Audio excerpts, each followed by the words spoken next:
about TNA week because everybody's articles was just like, hey, I really like TNA, and then this happened. Or, hey, TNA was great, and then this. It was just an entire, like, that's not what the intention was. Like, I didn't tell people to do that, but every article was like I wrote about Monty Brown, how it was like, oh, I was all in, and then Monty Brown, they skunked him over, and then I stopped watching. And then, like, everybody else was like, I was into this guy, and then they fucked him over, so I stopped watching. I was into Bobby Roode, and then they fucked him over, and I stopped watching. I was into James Storm. And it's just like a never-ending cycle of, like, I was into this, then Hulk Hogan came, I was into this, then they fucked him over, I was into this. So it's like, it was remarkable. That was a great week. And yeah, I think you had the same thing. You're like, hey, this was my entry point into wrestling. And then, like, you know, I don't know how. Like, I probably should have stopped. But yeah, I forget if there was a breaking point for you on Impact, or maybe it was just the whole thing, since you started pretty much from the worst point possible.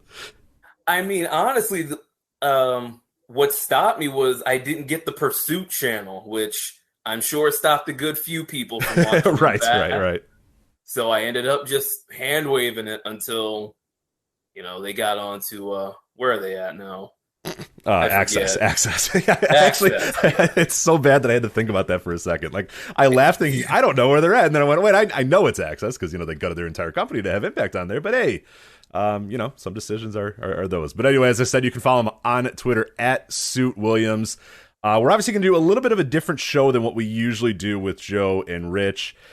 We are going to cover some of the same topics that Joe and I were going to cover. We'll do some Revolution quick thoughts. I obviously did a full review of Revolution over at patreon.com/Voices of Wrestling, flagship patreon.com. The Instant Reaction Live has all of that, but we don't know what Suit thought of Revolution, so we'll go over it real quick. We're not going to do an excruciating, you know, match by match, blow by blow review, but we want to talk a little bit about Revolution, some of the fallout of that, your viewing experience as well, because I think you had a pretty unique way of watching Revolution, more so than, you know, me just sitting on my couch or Joe kind of sitting in his den or whatever. We'll touch on AEW Dynamite ratings as well. Stone Cold is coming back to meet or confront or do something with Kevin Owens at WrestleMania or something. So we'll talk a little bit about that. You said you have a lot of thoughts about this quote-unquote Steve Austin return. We'll talk about a loaded weekend in Dragongate Champion Gate in Osaka. They had 2 shows with a lot of really just notable stuff and a lot of really great matches on those weekends as well. And we're also going to dust off. This is something Joe and I did many, many, many moons ago, but we're going to bring it back here this week. I thought it was a great opportunity to do this, as people don't know your wrestling taste all that much, so this would be a great opportunity to do a Joe and Rich recommend matches to each other, but instead, it is Suit and Rich recommending matches to each other. So Suit, you chose Raven versus Goldberg, April 20th, 1998, in WCW Nitro. You also chose Ric Flair versus Vader, Starrcade 1993. I chose Tyler Bate and Pete Dunne from NXT TakeOver Chicago, and then I did the Michinoku Pro 6-man from ECW Barely Legal 1997. So we will touch on those later in the show. We'll discuss the matches, talk about why we picked those matches, and all the other stuff about that. But it's a fun segment to do. It's a great way to let people know, hey, here's some stuff that you love about wrestling. Here's some stuff that is relevant at least this week, and some stuff that all kind of fits in together. So we'll bring back Joe and Rich recommend matches to each other. Just Suit playing the role of Joe. But so before we get into Revolution itself, I do have to let you know that I received a very interesting press release today. Are you ready for this? Yeah, let's hear Taste it. buds. Have you eaten dinner? Because you're going to get very hungry after I explain what's going to have here. Have you had dinner yet today? Unfortunately, I have. Well, okay. It was good. I mean, I don't mean to disrespect the chef. Wow. The way I said that, it was like, yeah, I had it. It was awful. It was bad. It was been leaning over the bowl for 20 minutes. Yeah. So if you gotta pause, you can definitely do it. But so I received this press release. Quote: ProWrestlingTee is excited to officially announce the newest way to support your favorite wrestling legends. Powerbomb Pizza is a brand new delivery-only concept that brings wrestling-themed pizza directly to your home. Using Uber Eats or Postmates, you can order food from our local pizzeria partners across the country. Each item is directly connected to a wrestling legend, and that specific wrestler or their families will profit from each item sold. All right, so this is a very unique thing. This is taking the ghost kitchen concept, which is obviously it became a huge thing during COVID. Now, Suit, you're aware of ghost kitchens. Have you been tricked into a ghost kitchen yet, or were you smart enough to realize, wait a minute, this is just Chili's telling me that they're going to send me wings or whatever? Did you fall into the ghost kitchen trap at all during COVID? I may have once. I think I got some Sonic or something, but there is a Sonic close by, So I'm not sure if that was a ghost kitchen or I did do an Uber Eats, but I am aware of the concept of them. Yeah, Joe and I have talked about them a little bit on the show, but essentially what's the original idea of like a ghost kitchen was like, somebody would go to like, there might be a person that had recipes but didn't want to have everything on hand or whatever. So they would, give their recipes to some local business or whatever, or they might work at that local business and share like a restaurant space with them and make their stuff in conjunction with this. So, you'd be at Chili's making your stuff, but essentially you'd be selling it out of your own name or whatever. And what happened is major companies got wise to this and said, wait a minute, like, let's just create fake we'll just create our own like ghost kitchens and basically, Chuck E. Cheese will sell you pizzas under Pasquale's Pizza. Chili's will be like wings and things or something like that. Or I forget what it was exactly. I know one of my guys from work recently got something called Fire Burgers, and it was essentially just Buffalo Wild Wings burgers or whatever. So it's just a way to kind of, for different companies to sort of trick you into buying their things. You think, whoa, I've never heard of this place. This looks kind of cool. You order it, and it's probably fine. Like most food is fine, but yeah, you're getting tricked into thinking that you're ordering from some,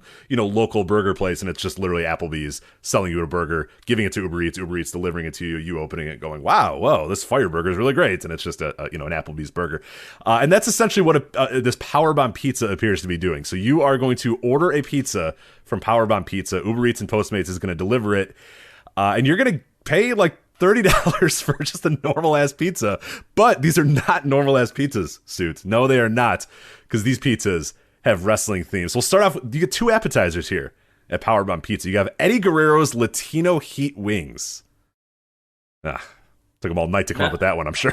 Yeah, they aren't exactly sweating over these names. Yeah, so don't. As I scroll down. Yeah, no, these were not taken. There were not a whole lot of time spent on these. This one is a little interesting because I think this one, I'm not sure about this one. Gangrel's Fantastic Garlic Breadsticks. Now, okay, kind of cool. You got Gangrel selling you some breadsticks or whatever. Gangrel's why is Gangrel a vampire selling you garlic? Like, that is quite ironic, right? Like, he's not going to sell you garlic. Yeah, that goes, like, if you're going to do these, you got to go for the gimmick, right? Like, like, the dipping sauce has to be, like, it's got to be, like, marinara sauce, but call it, like, blood or something. Yeah, like, and the picture does show some marinara sauce here, so I guess they're trying for that, but, yeah, it is. But they also let you get garlic and olive oil, jalapeno and ranch. Like, no.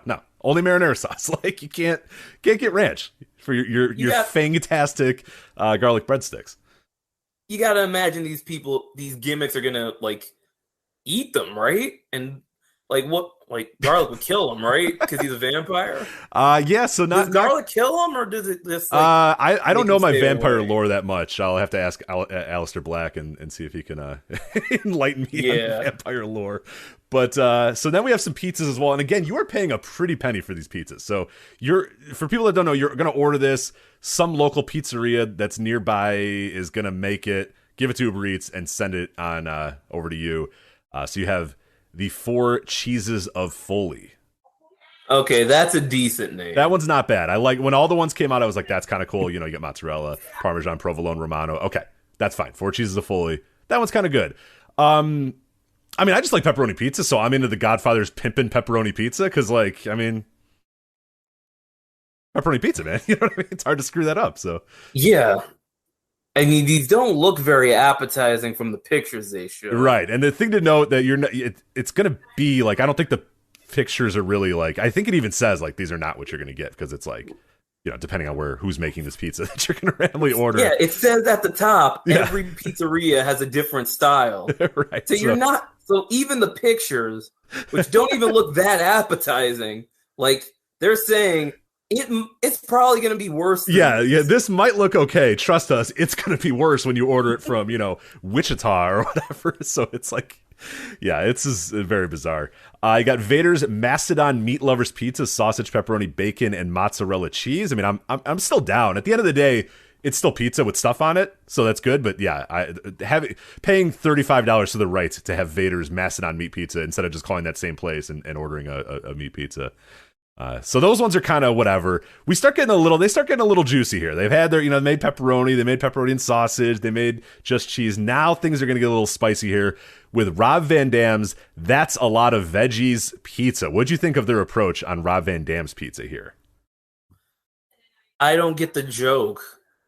Like, Is that supposed to be a pun? Like, or does Rob Van Dam just eat veggie pizza? I don't know. Yeah, that's not a pun. That sounds like an Italian guy. Like, that's a lot of veggie. Like, You're not like right, something an Italian guy would say. Yeah, I'm not. So I think their intention was supposed to be, hey, this guy gets high, type of thing. But I think they could have done a little bit better with this one. I think, yeah, sure, you want a veggie pizza on there, but I think this would have been way better with all leafy greens. The mushroom, it does have mushroom. I think that's a good touch for an RVD. But yeah, I would have done, get a little crazy here, get a little, inventive. This lets you know that this thing is just not that, because otherwise it'd be like CBD infused crust. If we're really doing it, really do it. You know what I mean? Like, this is just, yeah, this one's a little. The mushrooms are good, but yeah, I would have done more leafy greens, maybe a basil, maybe a spinach. Just keep things pretty leafy green style for Rob Van Dam is how I would do it. I got the Legion of Doom Chicago Street Fight Pizza, which is just Italian beef and giardiniera on it. So I was gonna say the veggie pizza because it sounds like an Italian name. That's a lot of veggies. That money should go to Tracy Smothers or like JT Smith. Or something. Right. Yeah, JT Smith, the JT Smith's That's a Lot of Veggies. Yeah, you're right. Yeah, you're right. Exactly. There we go. Big Sally Graziano needs a cut of this, not just RVD. So. The Chicago Street Fight Pizza. What are you thinking of the LOD's take here? Does not look very good. I don't know what that orange stuff is. Is that just... That's giardiniera. I assure you that is a good pizza. I promise you, as a Chicagoan who has had this on pizzas before, it might look weird, it might look strange, but I promise you it's a good pizza. It is something that I order very often. I'm not going to order it from Powerbomb Pizza. I'm not going to order the Legion of Doom Chicago Street Fight Pizza, but it is a good pizza. Next time you're in Chicago, I will make sure that you have one of those and you'll know. Low effort here from Kevin Nash, which I think I like though. I appreciate that Kevin Nash, they maybe called him and said, hey, what did you want on your pizza? And he gave them the most low effort possible here. Sausage. So Kevin Nash's big sexy sausage pizza. So he wanted a dick pun, obviously, but he didn't want to spend too much time telling him more things to put on the pizza. So it's just sausage and it's a dick pun. So there you go. 100%. Get your money and get out. Kevin Nash way. I'm surprised Doc Gallows isn't on this too. Once he sees the money coming in, he might be in here. I mean, this is I don't know who would spend $30 for a pizza that has Roddy Piper's name on it, but I know wrestling fans will pay $30 for a pizza that has Roddy Piper's name on it, including a guy from my work who sent me this earlier today and said, whoa, we're going to get this next week, right? And I was like, no, I don't really know. But you got $30? Yeah, if you got $30, man, you can buy it. I'll eat it. I'll eat the pizza. Don't worry. I will obviously eat a pizza, but I'm not going to be the one ordering it. Real quickly here, Piper's Barbecue Pit Pizza, barbecue sauce, barbecue grilled chicken, bacon, onion, mozzarella, cheese. And then finally, Bret Hart's Best There Ever Was Supreme Pizza, pepperoni, sausage, mushroom, onion, green pepper, black olives. And I like how they have to specify mozzarella cheese on all of these, as if like you would be getting something different. I think that's redundant there. They don't need to tell you it's mozzarella cheese. But anyway. Now that name's not even trying. Best There Ever Was Supreme Pizza. Yeah, not low effort again. Just, all right, Brett agreed to do this, just slap something on there. This was like 5 minutes. Come on, right. Get this up. Good joke from Jacob in the No Dopes chat room who says, Doc Gallows pizza is just half of a pizza because of the divorce. So I kind of like that. That's pretty good. It's got like no sauce on it. It's because it's just like just a flatbread, half of a flatbread. That's a pretty good one there. Also for dessert, if the Kevin Nash's big sexy sausage pizza wasn't enough for you, you can also order the dessert. Brutus the Barber cheesecake. There you go. I'm gonna give him that one. That one's not bad. There you go. That one's not bad. You get this pathetically small slice of cheesecake too. So.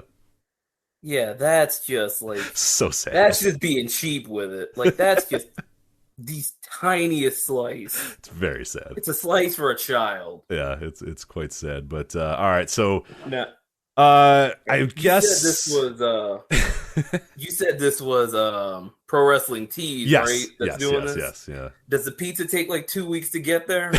And it steals your credit card info too. You get charged for Domino's. You're like, hold on. Guys, is this Powerbomb Pizza, or did you guys lose my credit card info? We will let you know in 6 to 8 weeks via letter if that is the case or not. So yeah, keep your eye on the mailbox. We'll, right. We'll have something for you there. Yeah, don't call us. We'll send a letter to you. So right now, Huntington Beach, California, Las Vegas, Nevada are your 2 places to get this so far. How is it not in Chicago? I thought it was in Chicago. It's ProWrestlingTees, for God's sakes. All right. Anyway, so there you go. If you're in Huntington Beach or Las Vegas, you can do it. If you're in Brooklyn, coming very soon to Brooklyn, I'm sure the fine folks of Brooklyn, New York are going to be falling over themselves to order pizza from Power. Because where else are they going to get pizza in New York other than Powerbomb Pizza? So where else can they get a $30 pizza? Where they can kick money back to the Godfather. Right, exactly. So that is Powerbomb Pizza. I hope that they put one near Joe so we can have Joe review Powerbomb Pizza one of these days on Joe Eats, but I don't think that's going to happen anytime soon. All right. That is that. But let's get into some of AEW here. I'm going to start with AEW Dynamite, and we have ratings and quarter-hour stuff. So I did the Thursday tier reviews in Joe Lanza's absence over at flagshippatreon.com. So you can go listen to my review of that if you need. But I did not cover ratings on that show because I did it immediately after Dynamite yesterday. So we were going to do the ratings a little bit here. I'm not going to get too deep into it unless you really want to, Soup. And I'm just going to kind of go over them. We can kind of react a little bit. We don't need to be breaking down minute by minutes and all that sort of stuff unless you want to. But AEW Dynamite was watched by 945,000 viewers last night. That compared to last week, that is down 2% in total viewership. But among viewers 18 to 49, viewership was up 12%. Dynamite ranked number 1 among people 18 to 49 among cable originals for the day. So that's a pretty nice number there to be number 1 among all other television shows in the demo. What'd you make of that? What'd you make of the overall number, and what'd you make of that demo number when you heard it? The overall, I don't pay much attention to it. It's within about 100,000 usually.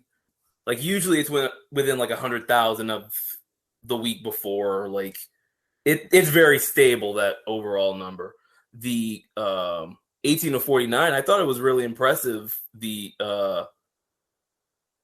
just the pay-per-view bump that they got and how they were able to rise from the week before. I'm pulling up the quarter hours now. I'm sorry if I'm stumbling over. Oh, you're good. You're good. Yeah, the quarter hours are very interesting because we got that from Brandon Thurston, obviously at WrestleNomics, who put that. The first segment did as it usually does. Thank you to the Big Bang Theory, which always seems to bring in a lot of viewers right off the bat. But in 18 to 49, that opening segment was absolutely huge, and in overall viewers, it was just absolutely nuts too. It was 1 million people were watching the Jericho Eddie Kingston thing. Then when that ended, it dropped all the way from Dante Martin and Adam Page, dropped all the way to 927,000, but then stayed pretty much steady the rest of the show. So I guess we can probably take that first segment maybe as a little bit of an aberration or something, or maybe some sort of weird, obviously the lead into Big Bang always helps that. But I don't look at that because some people might go, oh my God, nobody cares about Adam Page. Adam Page is in the mud.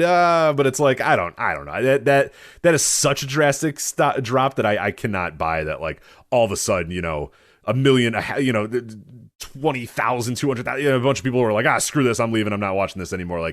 I just can't buy that. So that's got to be a little bit of related to Big Bang Theory, the lead in. Or, I don't know, maybe people were really, really excited to see, then they saw Chris Jericho and weren't excited. Or maybe they did see Adam Page and weren't excited. I don't know. It's ratings. But, the rest of the quarter hours were pretty consistent the rest of the show. 915,000 for the Danielson, Moxley versus Workhorseman.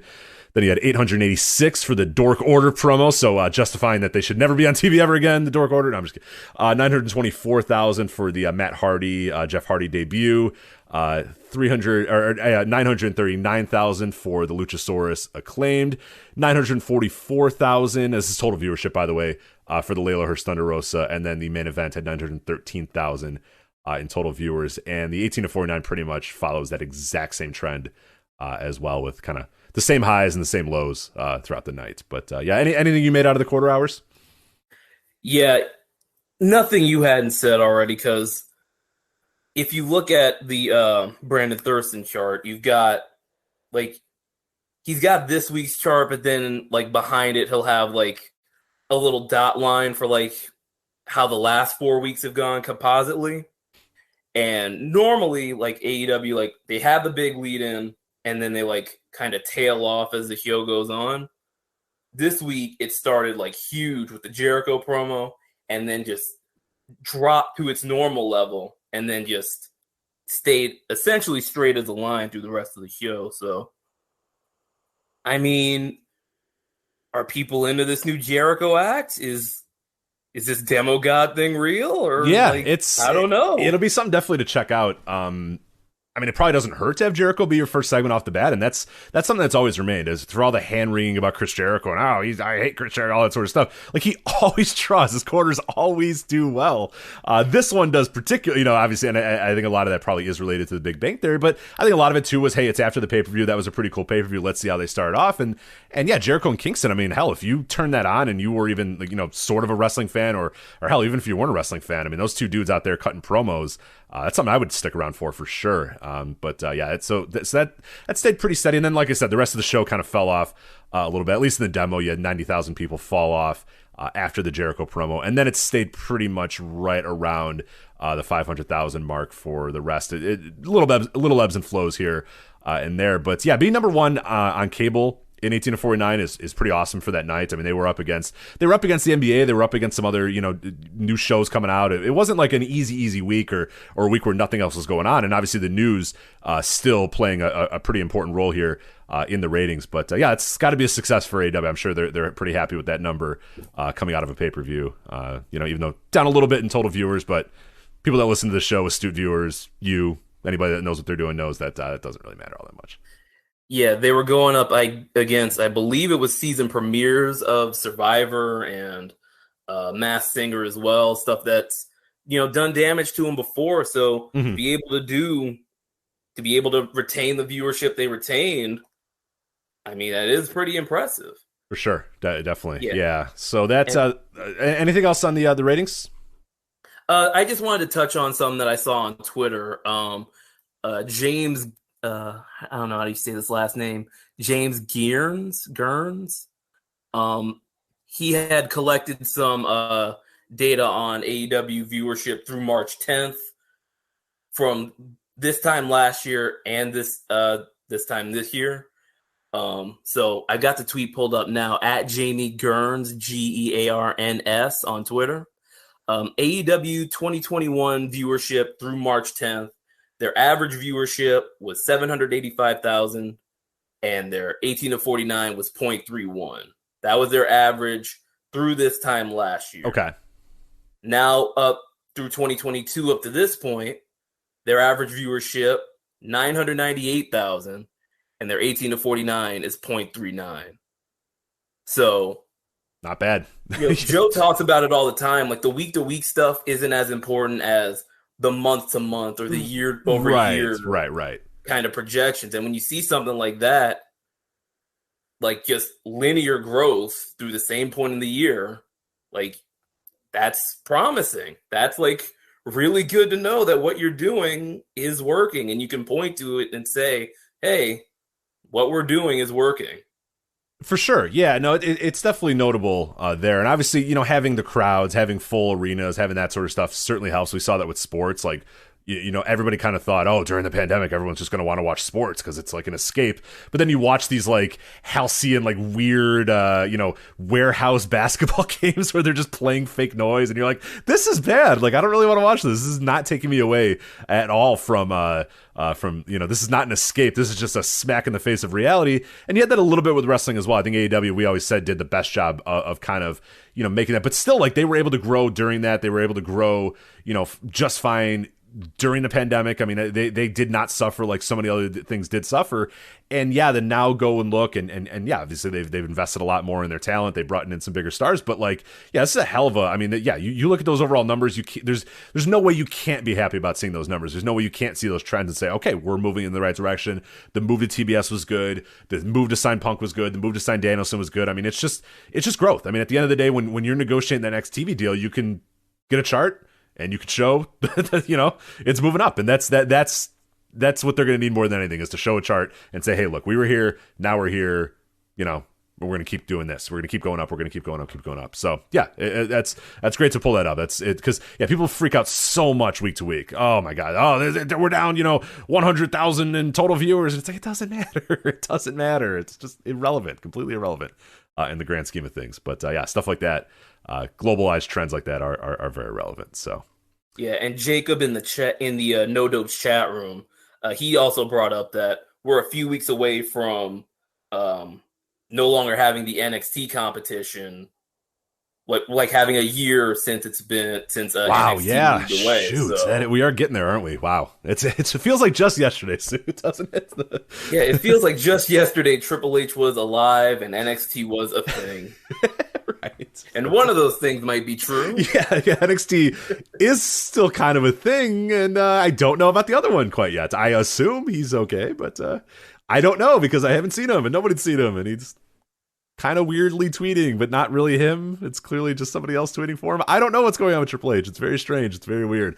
It has definitely led, like, all they have to do is just like have him appear somewhere or do something, right? You know what I mean? Like, that's all you have to do is just like show his face, show a picture of him somewhere, show something, because like initially, like, we all kind of laughed about it, but it's starting to get to the point where if you're like, hey, this guy is like dead or like very, very seriously like in horrible shape, like, I can't tell you're wrong. You know what I mean? Like, because we haven't seen him. We don't know. He went from being the second most powerful guy in that company to being an absolute, like, maybe quite literally a ghost. Like, it's very strange. And like, I can't tell you that you're like, you're being way off base, because I don't know. Maybe you're not. Like, I don't know. I don't know. Is he alive? Like, is he good? I don't know. Luckily, we have a great interviewer like Pat McAfee who made sure to ask Vince. Ask his father-in-law, hey. Made sure to ask about that. Yeah, God. Give everybody an update on that situation. Hey, this is the guy who's second in the command, has not been seen since. Is everything okay? No? Okay. Humanizing. Anyway, let's get to AEW Revolution here. As I said, I did a full review of this. Joe and I did a full review of this on the Instant Reaction Live over at flagshippatreon.com. But Suits, we don't know your thoughts on Revolution, so I wanted to at least touch on some of the matches, some of the card. But correct me if I'm wrong, you watched this show from a movie theater. Is that correct? That is correct. I went to a Cinemark theater. It was about half the pay-per-view price. So, do you know how much the pay-per-view was, like, off the top? Like, I think $50? For me it was, I want to say $49. It might either $39 or $49, one of the two. I think $49 actually. So the ticket to see it at a movie theater is like $25, and then with like the fees, it's like $30. So you save a little bit going to the theater. I brought my sister along, so that didn't really factor in because I paid for 2 tickets. So half price times 2 and the full price. But yeah, I went to go see it at a Cinemark theater. Let me ask you, Rich, how was it watching it at home on your couch? Pretty enjoyable, I could say. I mean, the bathroom was right there. Everything was pretty close. The food was good. The drinks were free. And flowing pretty well, but no, it was a pretty fun experience. It's just me on my couch petting my dogs, so I guess I enjoyed it. So yeah, it was pretty much the same thing. You're just sitting in a movie theater. Yeah. So have you ever done any like live event movie theater stuff?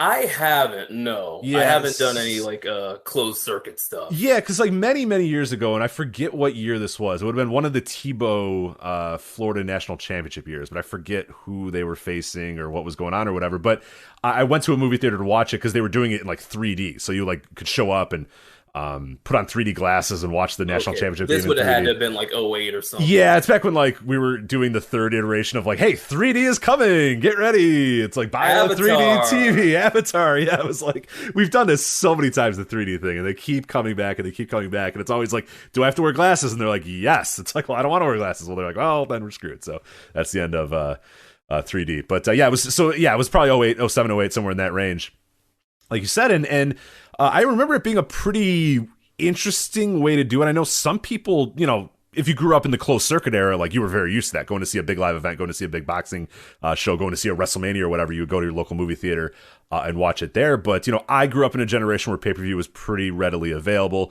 You even more so, like literally a click. You know, I had to at least call it in if I wanted a pay-per-view, which very rarely happened because my parents were like, fuck no, we're not paying $30 for you to watch in your house or whatever the hell. Like, we're not doing that. Or no, you're not going to pay $30 so you can watch, you know, Over the Edge or whatever the hell. So 1998 Over the Edge, not 99, people. Dude Love and Steve Austin, yeah. You're not getting In Your House 3. I don't care how many titles are on the line. Right, they're all on the line. Every single one. Yeah, that's...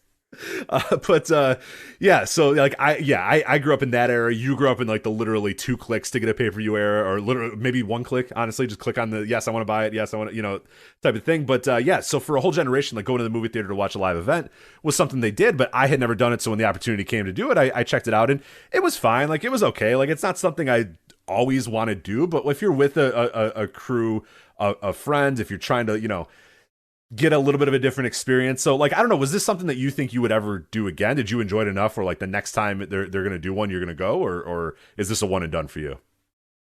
Well, I like going to the theater. I like going to the movie theater in general. I just like the experience. Would I do it again?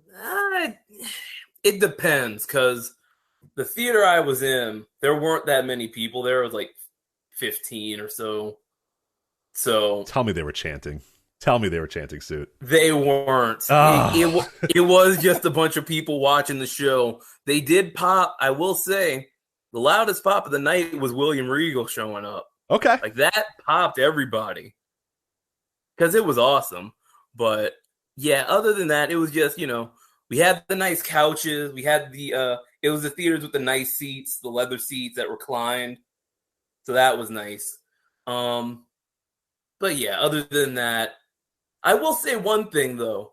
I think it was after the dog collar match. I went out to get some food, and the theater was closed.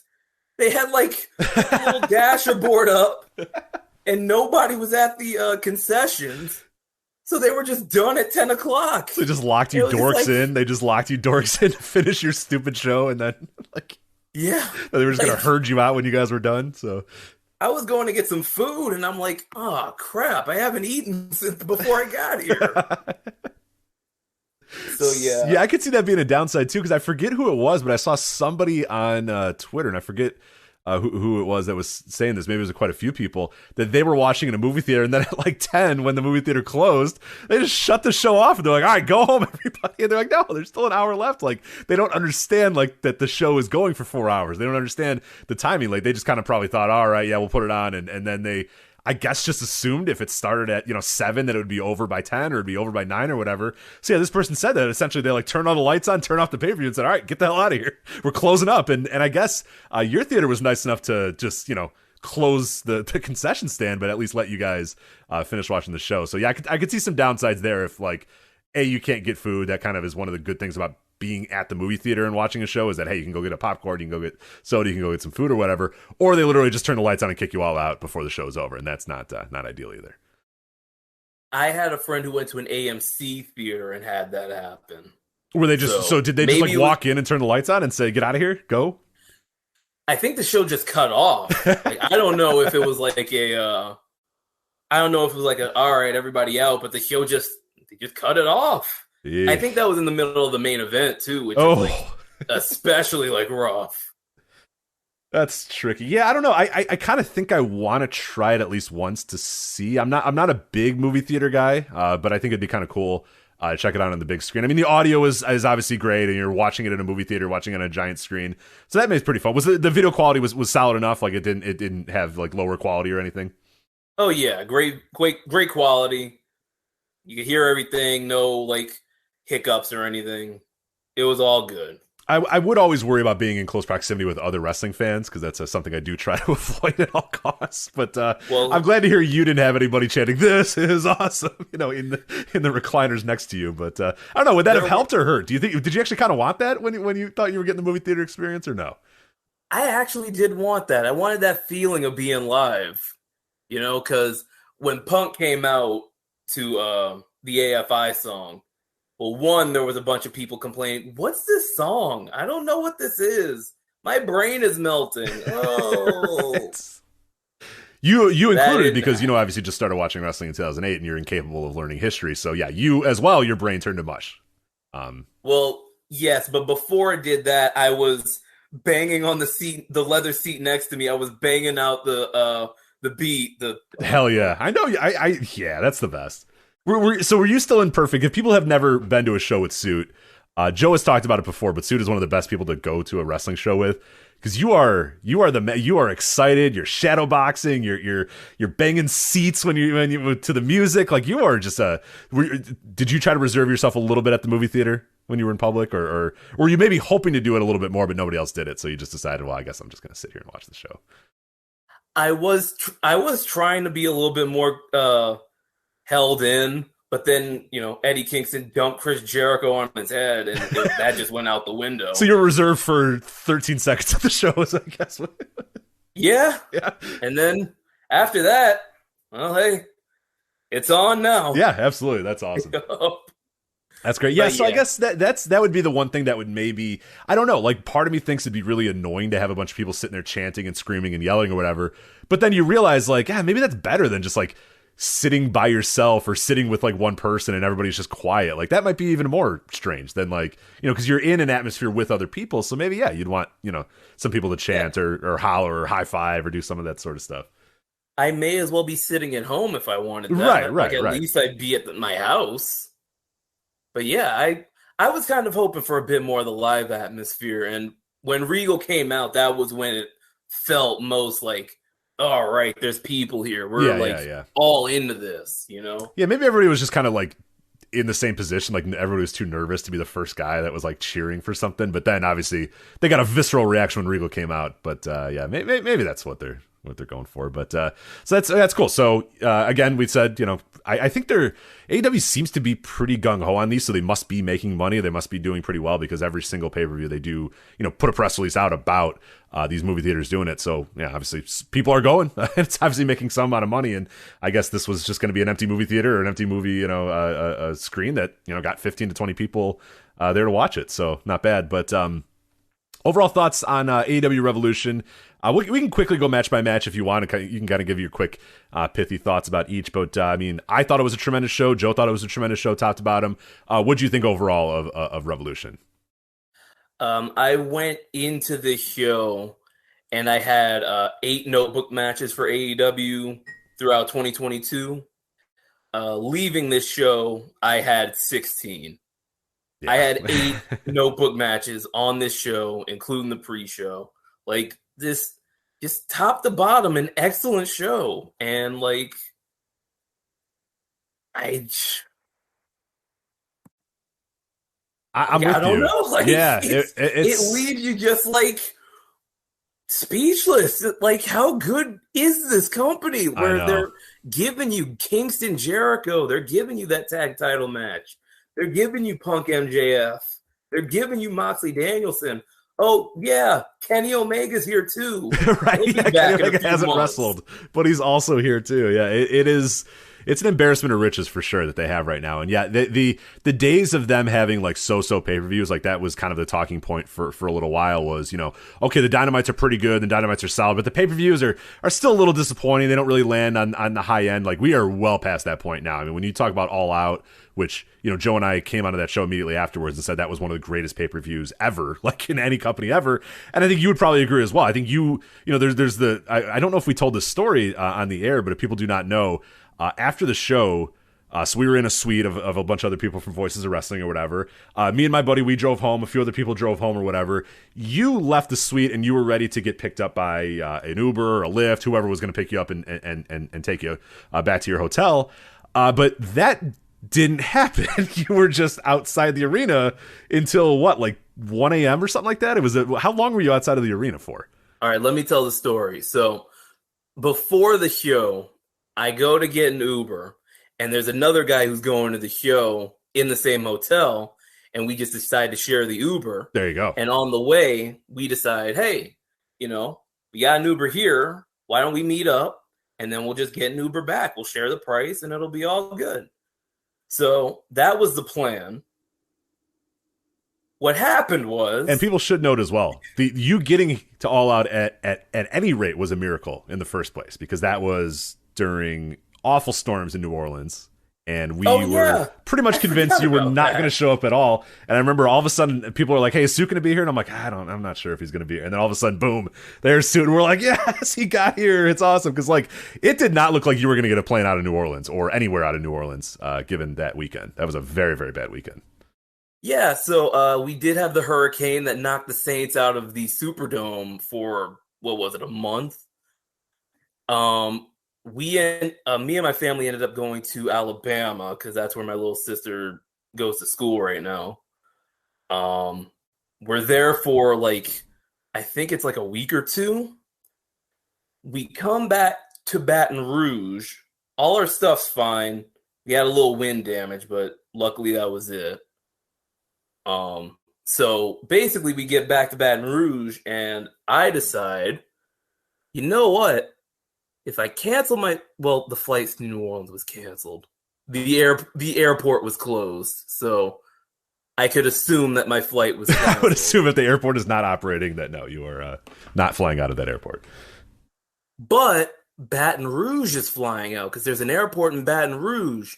It flies to a couple places in the country. So if I eat the price, I can fly from Baton Rouge and get a connector to Charlotte, get to Chicago. So that's what I did. So throughout all of that, no power, lights not working, water not working. But I do end up getting to the airport, get to Chicago. That was the fact that happened was just like a miracle unto itself. Yeah. Mm-hmm. But so day of the show comes, take the Uber with the guy from the hotel. We get there, we see the show, great show. I leave, go to meet this guy. We meet at our spot. We go to find an Uber. No Ubers. No lifts. Yeah, not a lot of activity in Hoffman Estates on a Sunday night at 10:30 p.m. So 10:30. It was like 11. Oh, that's true. It was pretty 15. late. Yeah. Especially nothing happening past 10 in lovely Hoffman Estates, Illinois. So we're waiting, and eventually we're just like, all right, there's got to be somewhere else we can wait instead of outside this arena or outside the Bass Pro Shops. That's at the end of the street coming up to the arena. So we decide we walk. There's a hotel at the end, like a half mile away. I don't know if it was a half mile, but it was a walk. Yeah, no, it's a hike. I'd say you're probably right about half a mile. It's not that close. It's pretty far. So yeah, we get there, and so we just sit in the lobby. There's a bunch of other people there also waiting for something. I don't know if they're waiting for Ubers or what. But we sit there, and then we're waiting, and we're waiting, and we're waiting, and eventually it's I think it's 1:30 or something to where I just I suck it up. I go into the office Slack, and I say, "Hey, is anybody still up?" And you guys, you up? Yeah, you up message to a bunch of wrestling fans. Yeah. So I think it was Tyler Forness, Jerry, and Jack, I think, was with them Jack. As well. Yeah. So it was a whole crew of people that picked you up. And what I'll never forget about when they did pick you up is everybody said, hold on. You got more story. All right, go ahead. So they message me and they say, okay, we can pick you up. We're just at IHOP right now. And when they said that, I was my eyes bugged out because I knew exactly what IHOP they were at because that was the IHOP next to my hotel.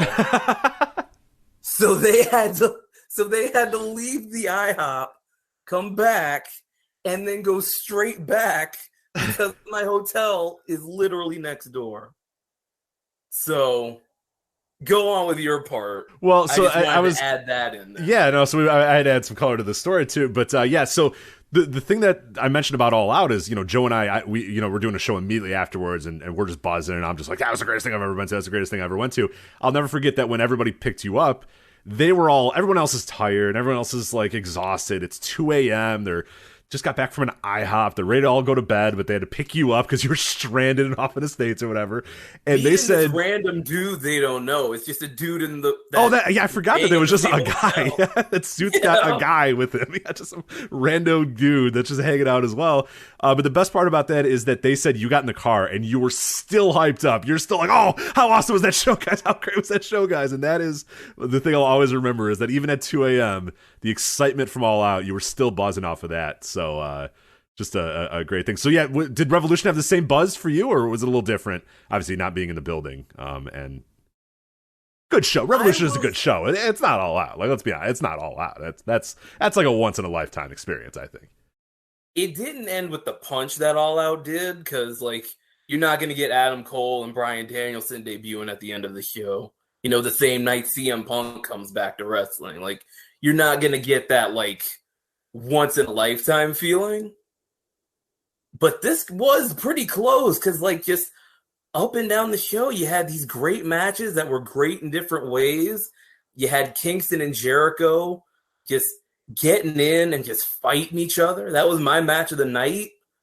Like, I've been a fan of Eddie Kingston since he was in Ring of Honor. Like, I have loved this guy for a long time, and something about him, like on these pay-per-views, he just knows how to get in, get his stuff in, and get out. And 13 minutes here with Jericho, they just brawled. Jericho kept going for his face. Kingston just kept dumping him on his head. Like, this felt like a fight. And you go back to the Punk match, that one felt like a fight too. Like, it's something about Eddie just brings out this, like, physical emotion. Like, you feel it with him. Mm-hmm. And then you have the tag title match, which just, I think I tweeted about it. Like, it's just unbelievable how, like, those 6 guys through, like, these, like, 20 spots, and they're all in the right spot. They're all in the right position. They all get out of each other's way, and they're all able to, like, just make it look effortless. Like, it's insane. Yeah. And then you get the ladder match. Like, right. Yeah. And that ladder match was, really, like, I think, I'm kind of have ladder match fatigue, so I didn't love it as much as like some other people did. And that's just more of a me thing versus like what they did. But yeah, I mean, they were able to integrate. This is a ladder match that did not have your typical quote unquote ladder match guys in it. I mean, it had, Ricky Starks, Powerhouse Hobbs, Orange Cassidy, who obviously, felt the biggest effects of this and came out a little injured. Keith Lee, Christian Cage, and Wardlow. Like, it's a powerhouse ladder match. Like, look at Christian Cage is like the smallest guy. Christian Cage and Orange Cassidy are the smallest guy in the match. So they had to kind of get a ladder match together with a bunch of dudes that you wouldn't consider, being ladder match type of guys or whatever.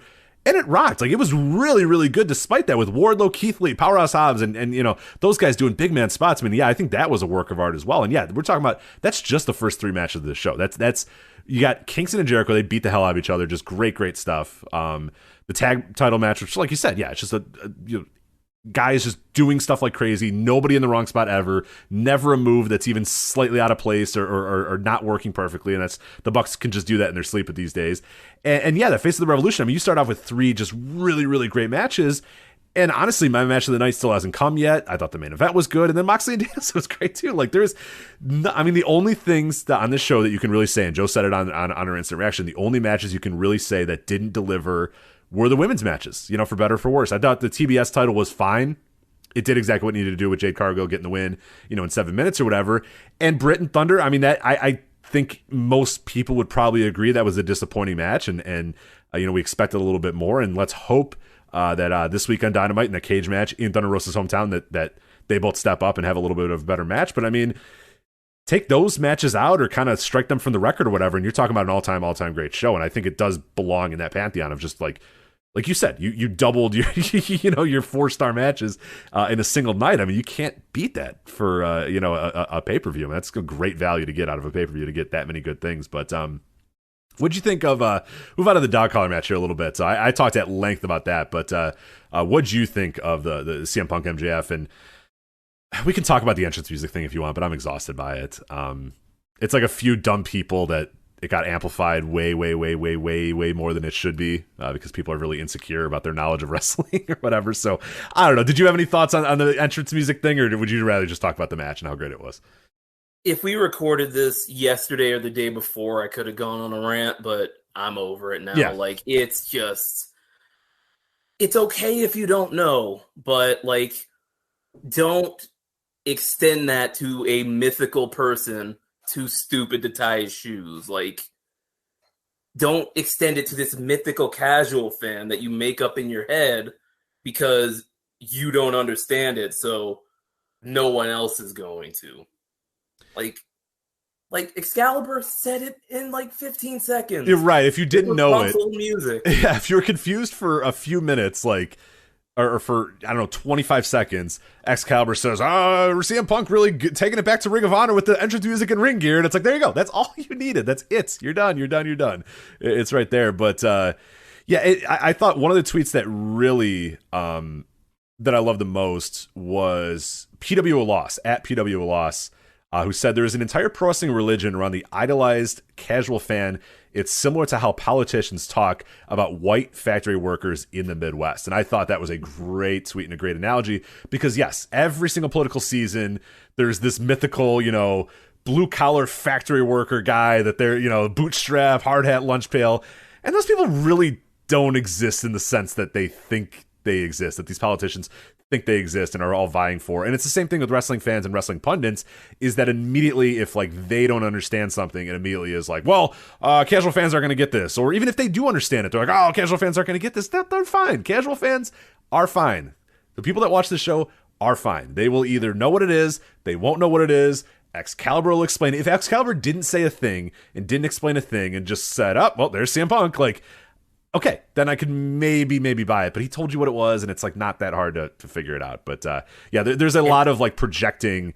I don't know what this is, so everybody else watching this has no idea what it is, except for wrestling dorks or whatever. And it's like, people will figure it out. It's not that not that difficult to figure out. So if the casual fan didn't understand Punk coming out to his old music, the casual fan did understand Wardlow giving him MJF's ring 20 minutes later, because they've been seeing it on the TV show that they watch. Yeah, exactly. Or just figured, hey, I don't know what's going on here, but CM Punk's, he means business here. He came out with different gear and different music.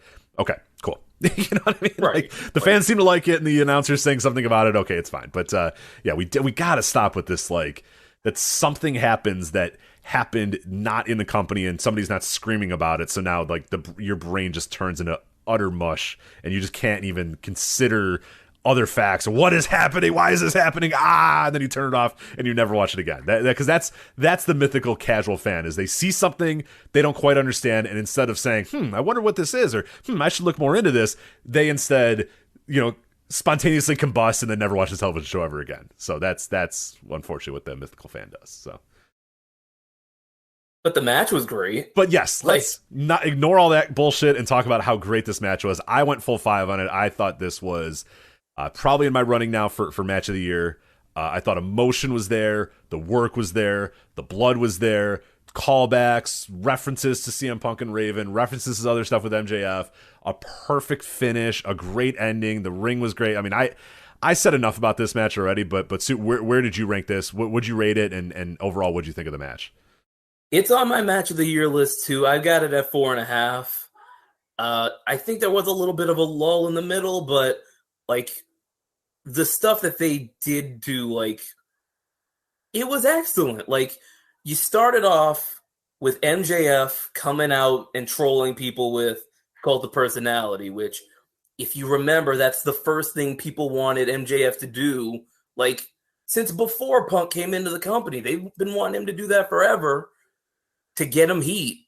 And so he does that. I still think he should have done it in Chicago at that debut Rampage. I was there live and I was like, dude, they got to do that. Like, he would be so hated. But I get it. They wanted that first pop to be that first pop or whatever. But I really do think that if I was backstage, you would have had to really talk me out of having MJF come out and say, oh, do you want it? Because that next pop is still going to be very big when it does hit again and CM Punk does come out. But I still think if Tony Khan was a real pro wrestling fan, he would have went for the heat in that segment, but they just decided to go with the simple thing. So, yeah, the simple thing that will live on in wrestling history. Which is one of the greatest moments ever. Yes, he should have done that and not listened to the wrestling fan inside of him that was looking for heat. But anyway.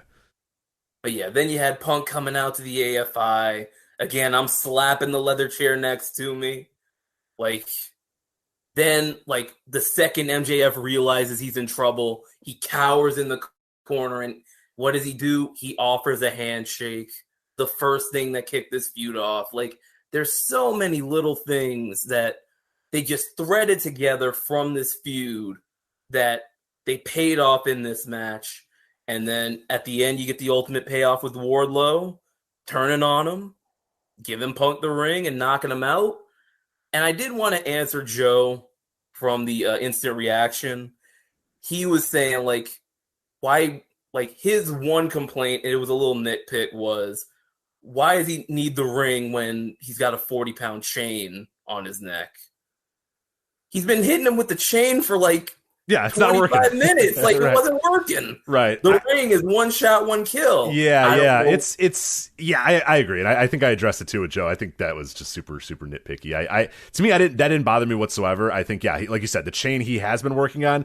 And I think more than anything, it was Punk kind of saying, I could probably beat you using whatever I want. But it was a symbolic thing of, you know what, Max, you've been using this ring on everybody. This has been your security blanket. This is how you've beaten everybody.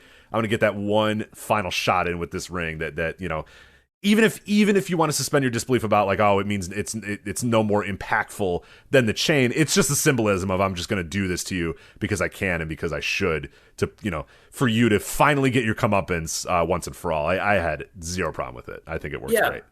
Punk had hit him with the GTS. He fell into the tax. That was the end of the match. Oh, he knew he could have pinned him right there, but it wasn't enough. And then, the Wardlow turn. He found the ring. There you go.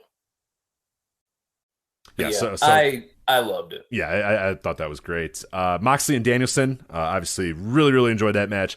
What did you think? Did you think it quite lived up to your expectations of what you thought coming in? Yeah, these two just beat the hell out of each other. It was just... They hit each other really hard, and they bled. They gave you what they told you they were going to give you, and it ruled. And then at the end, you got William Regal coming out, headbutting Moxley, getting some blood on him, and then making him shake hands. It ruled. Yeah, my favorite part of that entire match was in the post-match when Regal comes out and he headbutts Moxley to kind of say, hey, you're trying to knock some sense into him. Hey, figure this out. What are you doing there, pal?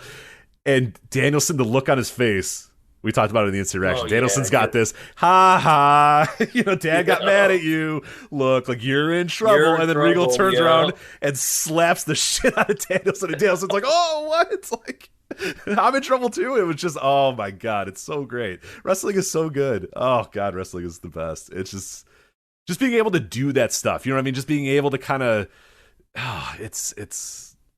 working for AEW's got to be so good if you're these guys. Look at these guys. Look at these guys. What they're able to do in this company. Man. Man, oh man. All right. And then you got Sting jumping off a balcony. Right. So we got 62-year-old Sting jumping off. And so I've seen some replays of this. So initially I thought, wow, it's a big spot for Sting. He's coming off the balcony. He's going through a bunch of tables or whatever. But, so I saw another view. He had to go a way far distance. Have you seen those other angles of this spot? The only other angle I saw was where you see him jump and he disappears. Yeah. And I thought it looked like when Buzz jumped off the staircase in Toy Story. Yeah, it's where he just falls. Yeah, because when the way they shot it, and I thought they shot it strategically, they shot it low where Sting is coming at you or whatever, and you're like, okay, yeah, that looks. I thought they were kind of trying to make it look like, oh, he's coming from not that big of a distance, but hey, we're gonna shoot it low to do that. I almost think they should have shot it from far away because you're like, oh my God, that 62-year-old man just jumped a lot of feet through a bunch of these tables. That is even more remarkable on the replay of what I saw in that angle that you're talking about was holy crap, that dude is 62 freaking years old. And then I still cannot fathom what in the world Sammy and Isaiah Cassidy were doing that Spanish fly through there's only two tables on the top of the entrance ramp. They missed the one table completely. Yeah. They don't even touch the one table. The one table is just completely irrelevant. And they barely make the second table. What would have happened if they just missed both tables? Like, these men are dead, right? Like, what are you doing? Like, set up a few more tables. Like, let's get a few more tables out there. 2 tables? Like, you're so confident in your reverse flip, there, your back flip holding a person that you think, we'll get it within these 7 feet. You know, it's like they had such a small window to put them in, and they almost missed them. They almost missed both. Like, what was the plan? What was the plan if they just missed both tables? I don't think that was the plan. I think they planned. You got to think about that plan, though. I think you have to think about that plan.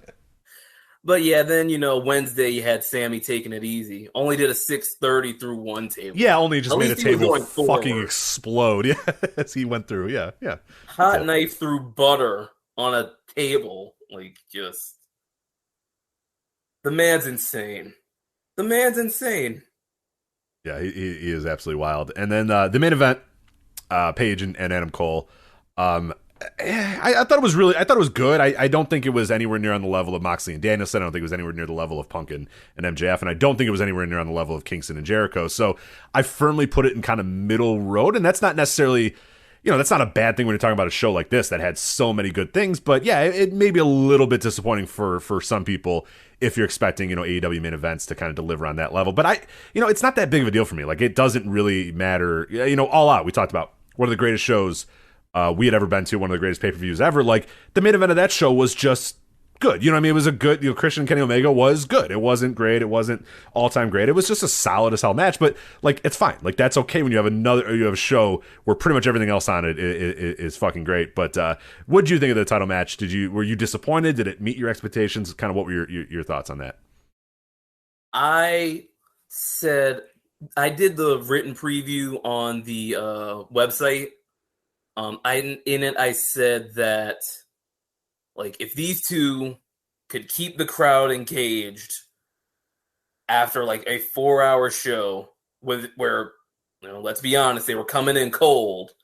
If they could come in and get this crowd into it, that would be legitimately impressive.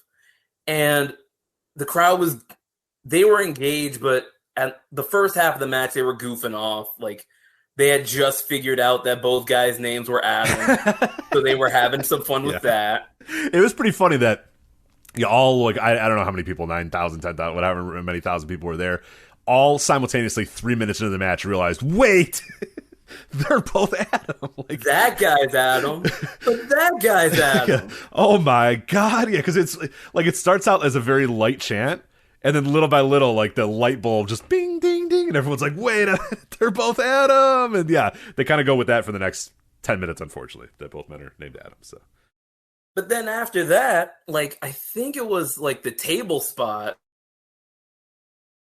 where it might have been before then, but they got them like legitimately into it. Like, they were going, let's go Hangman, Adam Cole. Like, it was a split crowd, but they got them like legitimately into the match. And I thought that was impressive. And I thought the match was good too. Like, there were a couple points where I thought, like, are they putting the title on Cole here? Like, I would have thought it was a mistake, but like, they got me a couple times. And if you can get me to think a title change is going to happen when I know it isn't, like, I'm going to have high marks for that. I went 4.5 on this one too. I thought this was a really great match. And then at the end, you got Cole you had Hangman get his revenge for Cole taping him up to the ropes. He tied him to the ropes with the belt. Then he hit Cole with Cole's move and then beat him with his, which it made what Cole said on Dynamite funny, because it's like he called it a fluke, but Hangman beat him.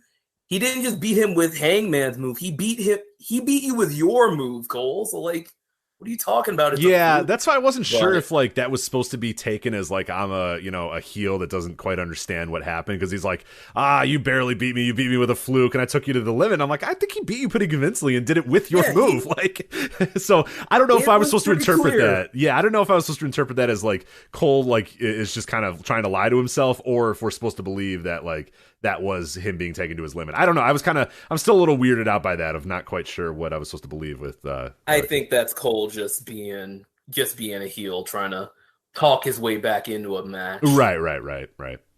But I top to bottom, great show. Let me say this: when we walk into the theater, we get there a little late. We miss the first match on the buy-in. So we get to the theater, get our tickets, walk into the theater. The first thing we see on the silver screen is Hook. Oh. And it's like, man, it's downhill from here. Like, right, we can leave. You tell your sister, "Oh, I've seen what I saw. I needed to see. We're good. Like, let's go." Like, and then I just got a great show. Yeah, Hook was good. 6-man, went no book on that. Like, I don't think Eric Redbeard is all elite. I haven't seen that graphic, but this was a one-night deal. Like, he did really good. Yeah, he was hit his spots. That's what he did in those Wyatt matches where he was always in his spot. Yeah, he never screwed that up. I talked about it in the instant reaction. Like it the best way to describe him, and I don't mean this as a bad thing, but like being the fifth or sixth best guy in a 6-man tag is an important role, because sometimes that guy is like absolutely awful. Like, the guy can't do anything and it's terrible or whatever. But being like a solid sixth guy in a match, and like you said, always being in the right spot, always doing what you need to do, being a good base, being, the size you are. I mean, yeah, that can really, really be an effective tool. And yeah, I thought he did exactly the same role that he did during those great Wyatt family, Shield matches all those many years ago. I think he did on this night too. Of just like, hey, I don't have to be the best guy in this match. I don't even have to be the fifth best guy in this match. I just got to play my role perfectly. And I think he did. He did that. And he was super over too. Like, did you think there were this many people in the Vintner Hive? Yeah, dude. I don't. They love the Vintner. They love the Vintner. But it was. Yeah, I don't know. Yeah, the fans were great all night. The exact opposite they were on Dynamite. They were pretty low, pretty boring crowd on Dynamite. But yeah, that was a small crowd too. I think it was like 3,500 or something. But I did want to bring up. Meltzer had the projections for the pay-per-view. I don't know if you saw, heard. Yeah, I saw some of them, but I forget I saw people talking about it, but I don't. Do you have the numbers in front of you? Yes. So it's projected to have done between 146,000 and 170,000 buys. Anything in that range would make it the second most bought pay-per-view in company history. Wow. So okay. They would have beaten Full Gear. They would have beaten Revolution last year, which did 135. That was the barbed wire match.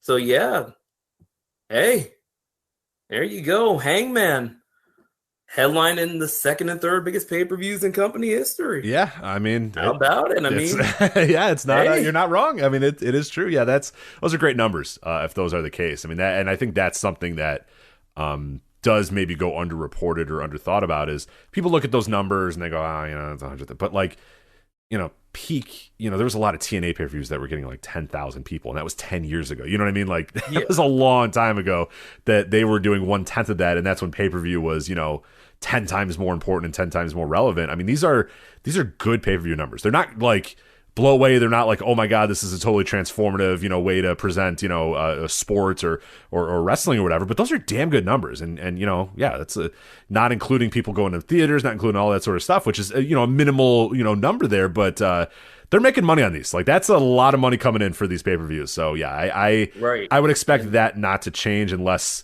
HBO Max gives them a deal they absolutely cannot refuse. But I would say right now would not. I mean, I would really need a lot of money from HBO Max or whatever streaming service wants to get them to put their pay-per-views on streaming. Because right now I'm looking at those pay-per-view numbers and going, no, I'm good. Like, I'm gonna take $50 times 140,000 people. Like, I like that math. So no, I'm gonna keep that instead. So, and then every year each pay-per-view is growing year to year. Yeah. Like, if you WrestleNomics.com, you can look at the chart. AEW pay-per-view buys every pay-per-view 2019, then you get to 2020, they're a little bit higher. 2021, they jump up a lot, and then you have then you've got All Out, which is the Punk anomaly, we'll call it. Yeah, that one. Let's just strike that one from the record. I mean, nothing will ever top that one. That's just an otherworldly. But now they're doing even higher than before Punk, so it's paying off. And if Revolution's numbers are in that range, then the trend stays the same. So, hey, the process is working. It is, yeah, and you're only going to help people by, anybody that bought this pay-per-view. Like, there's definitely a case to be made that last year, after last year's Revolution, if people that bought that pay-per-view and you had the explosion and like a a show, and I could see it maybe being like, I don't know, is this worth $40 next month or whatever? There is no way that you finished Revolution and didn't think, man, shit, next time they're on pay-per-view, I'm buying that shit for sure. Like, you know what I mean? They're rewarding you now by having, not only good builds, but also delivering on those pay-per-views with just like stellar matches and great shows. So yeah, that should only continue to help their numbers as well. So good for them. A lesser company, like a lesser like booker would have like panicked at the end of that like Revolution show and like just like done whatever to like keep people like tuned in, like, no, we're not bad, please keep watching. But right, they stayed the course, and now they're reaping the benefits of it. Now they got Punk in, they got Danielson, Cole, like it's all paying off here. We'll talk about a debut on Dynamite. We did not mention this. Sorry, I mentioned it briefly. Jeff Hardy debuted, and he's another guy that, again, like, I am not a fan of the Hardy Boys. I'm not really a fan of Matt or Jeff. I've been kind of over them for a decade plus, and got even more than that. I probably about 20 years for the Hardy Boys combined. But there's no doubt that Jeff Hardy does bring a certain history of moving business with him that it'll be interesting to see if he carries that on as well. I mean, it has been a few years now since he did do that, but like, yeah, pretty famously around the time when you started watching, like, he became a bona fide star, like a bona fide superstar in WWE, was actually moving business, was moving pay-per-view numbers, was moving ratings, doing all that sort of stuff. So there's a case to be made that, yeah, maybe he is yet another, guy there. Like, even if he's not, he's like a guy on the roster that a nostalgia act that a lot of people do like. One final run for the Hardy Boys. It's not something that interests me all that much, but where do you land on this Hardy debut? Like, are you a curmudgeon like me, or are you actually excited about this?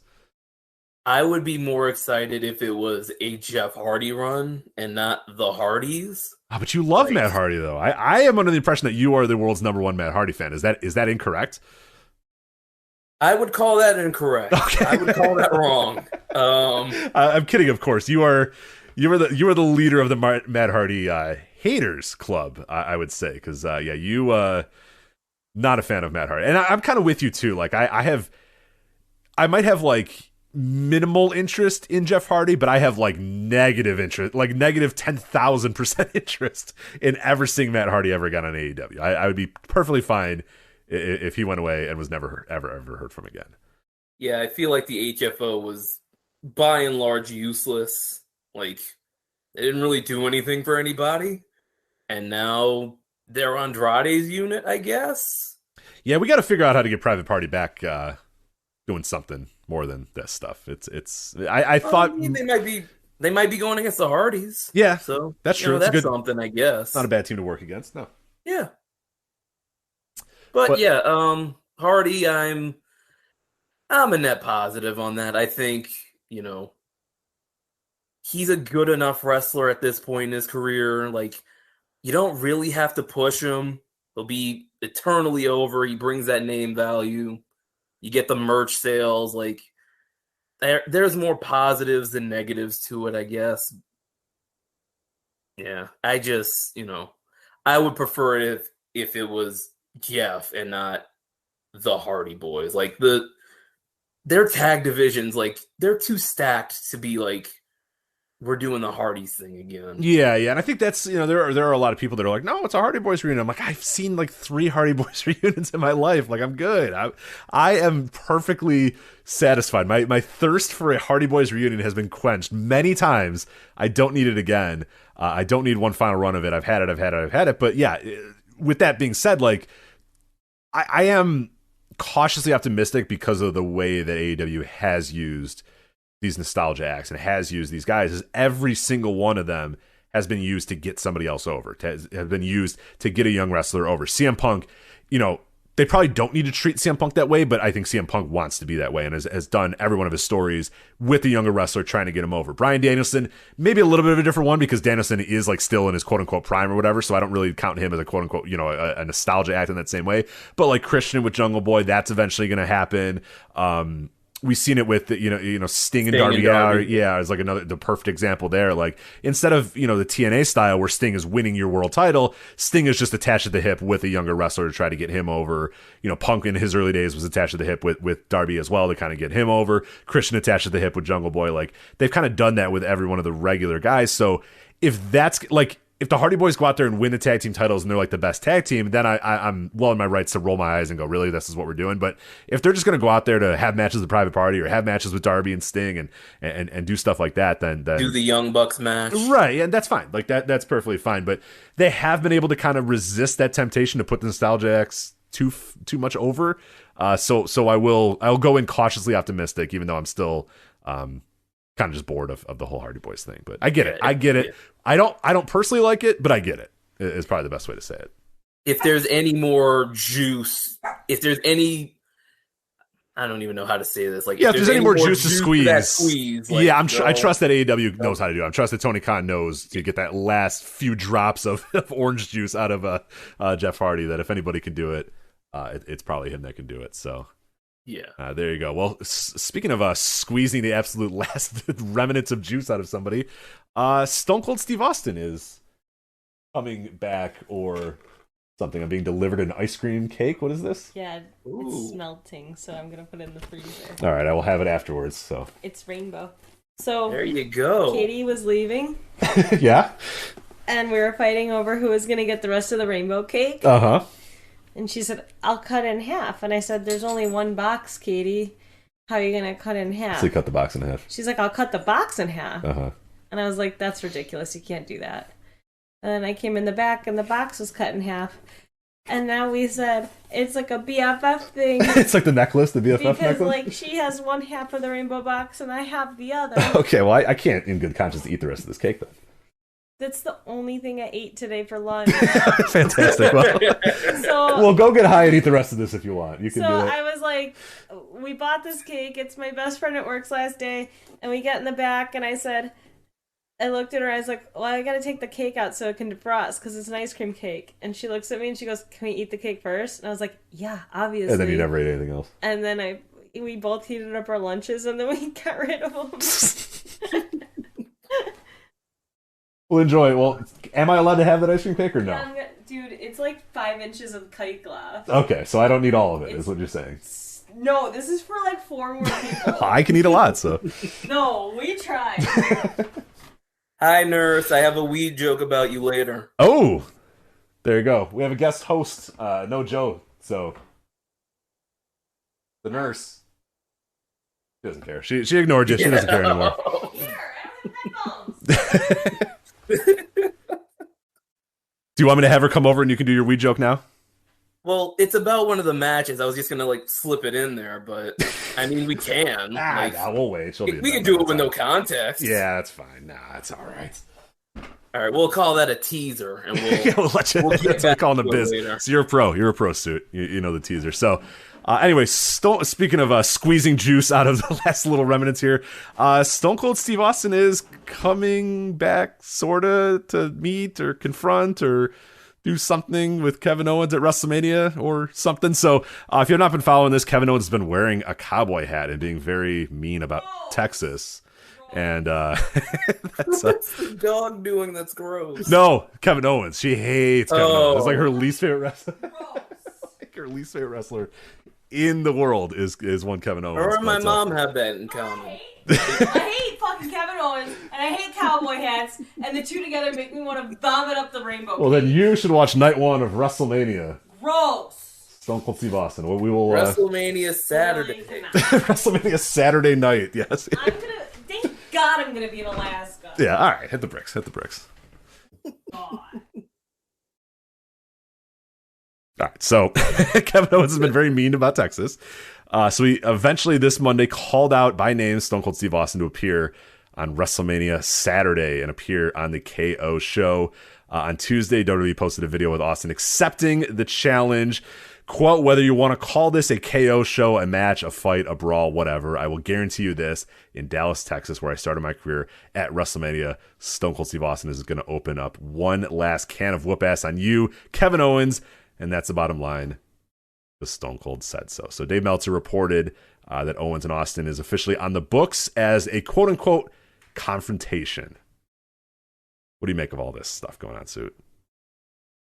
They asked Austin to wrestle Owens, and he said no. So they kind of just worked around that, and now they are trying to like, I don't know, trick people into thinking Austin's gonna like fight, like, because I've seen like a couple like media outlets saying like, oh, Stone Cold Steve Austin's going to WrestleMania and he's going to be in the ring with Kevin Owens, where it's something where it's like super specific, where like someone who doesn't know any better would think, oh man, Stone Cold's wrestling. And it's like, no, he's not. They're going to be very disappointed if that's the case.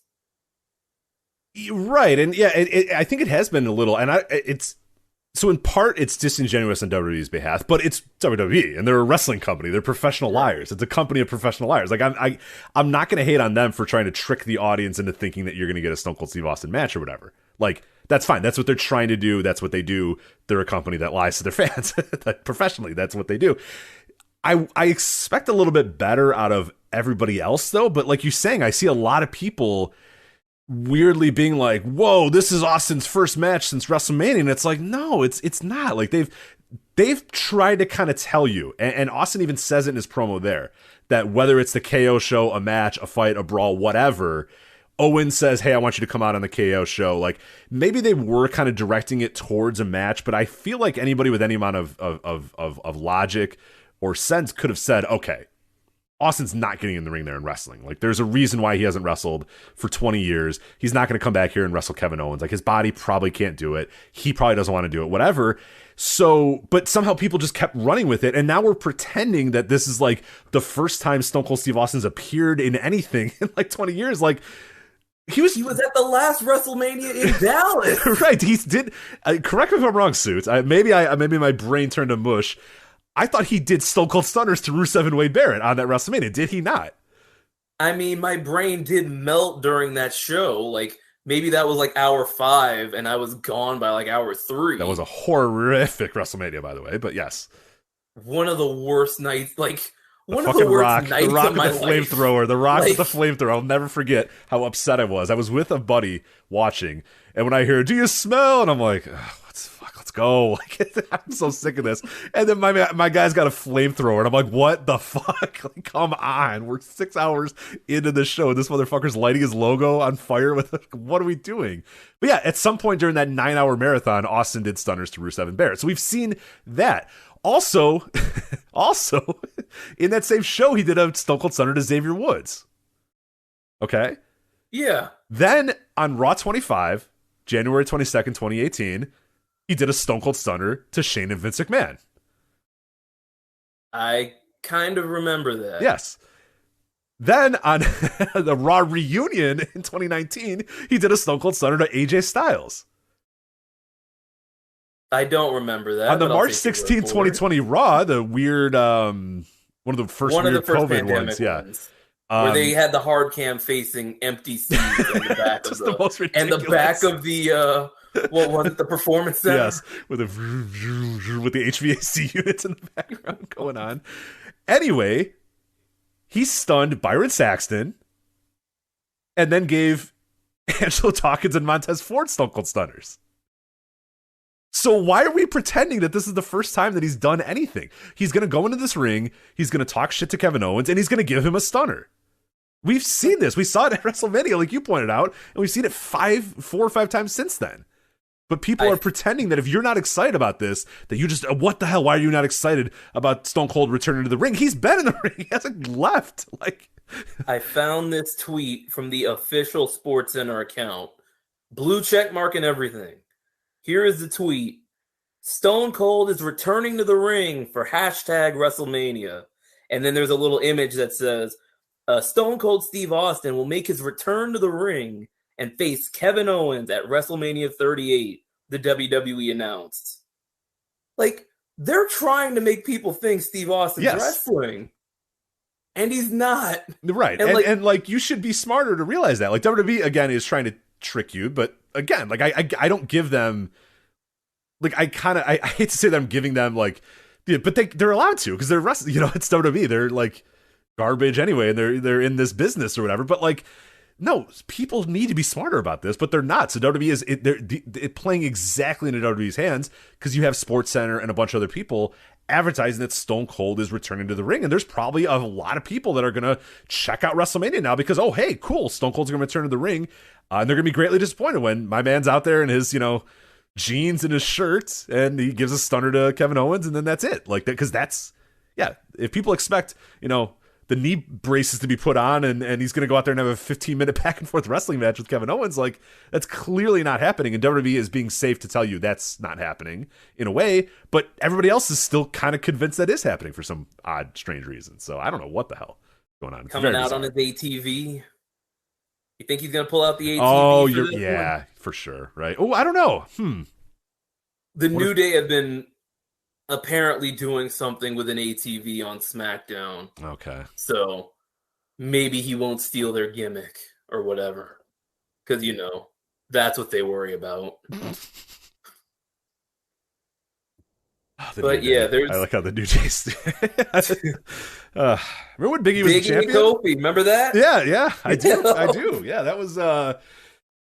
I do my math here. Not that long ago. That was pretty close to recently, and they're now on ATVs. He lost the title New Year's Day. Day one. Man, things can change in a hurry. Man, what a disaster. But it's very bizarre, and hopefully like people start kind of waking up to it as we get a little bit closer. But there's a lot of people, SportsCenter included, that are just either deciding that he's coming back to the ring for a match or just deciding that they're not going to even think for a second or do a quick search to find out this man has not left in a long time. But hey, if WWE is going to tell you this is a big deal and he's returning to the ring and you're just going to ape that exactly, then you know what? More power to WWE. They're smart in what they're doing, and everybody else is playing right into it. So perfect. Right. Great. I did want to say they're starting to like burn. Well, not starting to, but they're burning people with this stuff. Like, did you see the MSG show where they were hyping it up on TV? Oh, Brock Lesnar's got to defend his title at Madison Square Garden. Oh, Roman Reigns has to defend his title too. And then come show day, Roman Reigns beats Seth Rollins in 5 minutes. And then main event, last match of the show, Brock Lesnar comes out. His opponent, Austin Theory. Yeah. And he beats him in a squash. Like, how many people do you think who bought tickets last minute for that show? Because that show was, I think it was tracking to do like 5,000 people. And then they announced Brock and I think they announced Ronda for it too. And they got it up to like 8,000. Which for a WrestleMania build-up show in MSG is pathetic. But never mind that. How many of those 3,000 people do you think got burned and are just like hand waving it again? Right. Yeah, they are really starting. I know it. We always say this. I mean, there will come a point where fans do start kind of realizing it, but I guess most of these fans have probably been burnt by WWE many times over. But I don't know. I do wonder if there's going to be people that are going to be disappointed. Will people be happy that Stone Cold comes out and stuns Kevin Owens and that'll be just enough for them and they'll be fine with it? Or are there people that are really going into this expecting a lot more and they're going to get real disappointed when he just comes out, his music plays and he stuns them? Or are they just going to pretend that it's great even though it's not that great? I guess that's probably the more likely scenario. When he does the same thing he's done once a year since 2003. Yeah. And I just did the one since that last WrestleMania that you pointed out. Let alone he was the general manager or whatever, the sheriff of Raw. And he did it every single week for years. So stunning test. Right. Yeah, but the idea that he did it at the last Dallas WrestleMania and did it to multiple people at that WrestleMania, and they're still kind of pretending that this is something new and unique is it's certainly a thing. But that is that. So get excited for Stone Cold to come back or something. So. All right, so we got a few more things to get to. Before we do that, Suits, I do want to let you know that this episode of the Flagship Podcast is sponsored by our friends at HelloFresh. And with HelloFresh, you get farm fresh, pre-portioned ingredients and seasonal recipes delivered right to your doorstep. You can skip trips to the grocery store and count on HelloFresh to make home cooking easy, fun, and affordable. That is why they are America's #1 meal kit. HelloFresh has fit and wholesome recipes for satisfying and nutritious meals that you can feel good about, with 6 recipes per week to choose from, including low-calorie and carb-conscious options. HelloFresh delivers pre-portioned ingredients to your door, including farm-fresh produce that arrives within a week, so you can get the convenience without skipping on the quality. Skip the trip to the grocery store, saving you the long time in line and ensuring that you don't waste money on excess food. So we have an exclusive offer here, HelloFresh.com/VOW16, and use the promo code VOW16. Don't do what the nurse does and order this without my promo code, which did happen this week, by the way.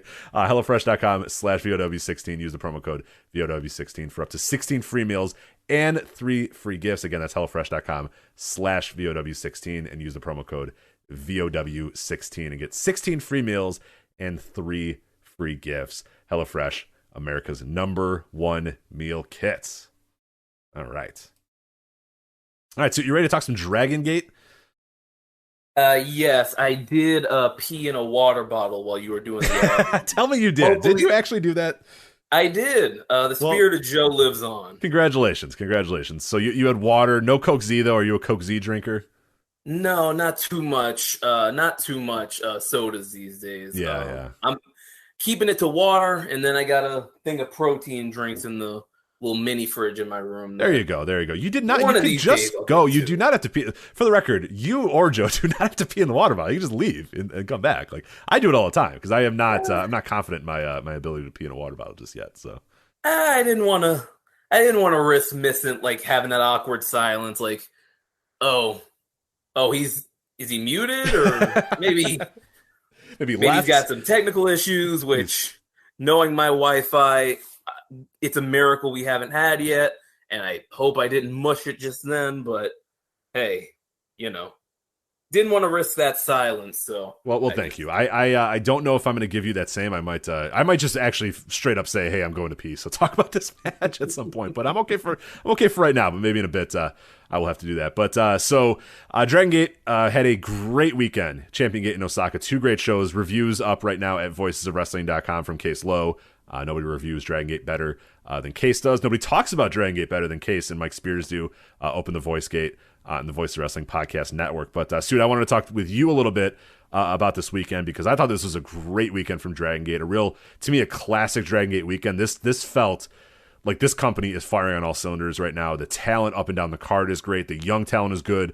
The old talent, the guys that were kind of getting old and starting to slow down a little bit, those guys are starting to kind of either fade away or kind of fade into the distance. The young talent that's replacing them are all great. It feels like everybody's working their asses off these days. I am so high on Dragongate right now, and this weekend was just a classic Dragongate weekend to me. Before we go, kind of talking about the highlight matches, what did you think of the weekend, and were you able to watch both shows? I was able to watch all the title matches on both shows. Anything else I zoomed through, but I didn't really pay attention to. But I got notes on all the title matches on both nights. But I did want to say this while I was on the flagship.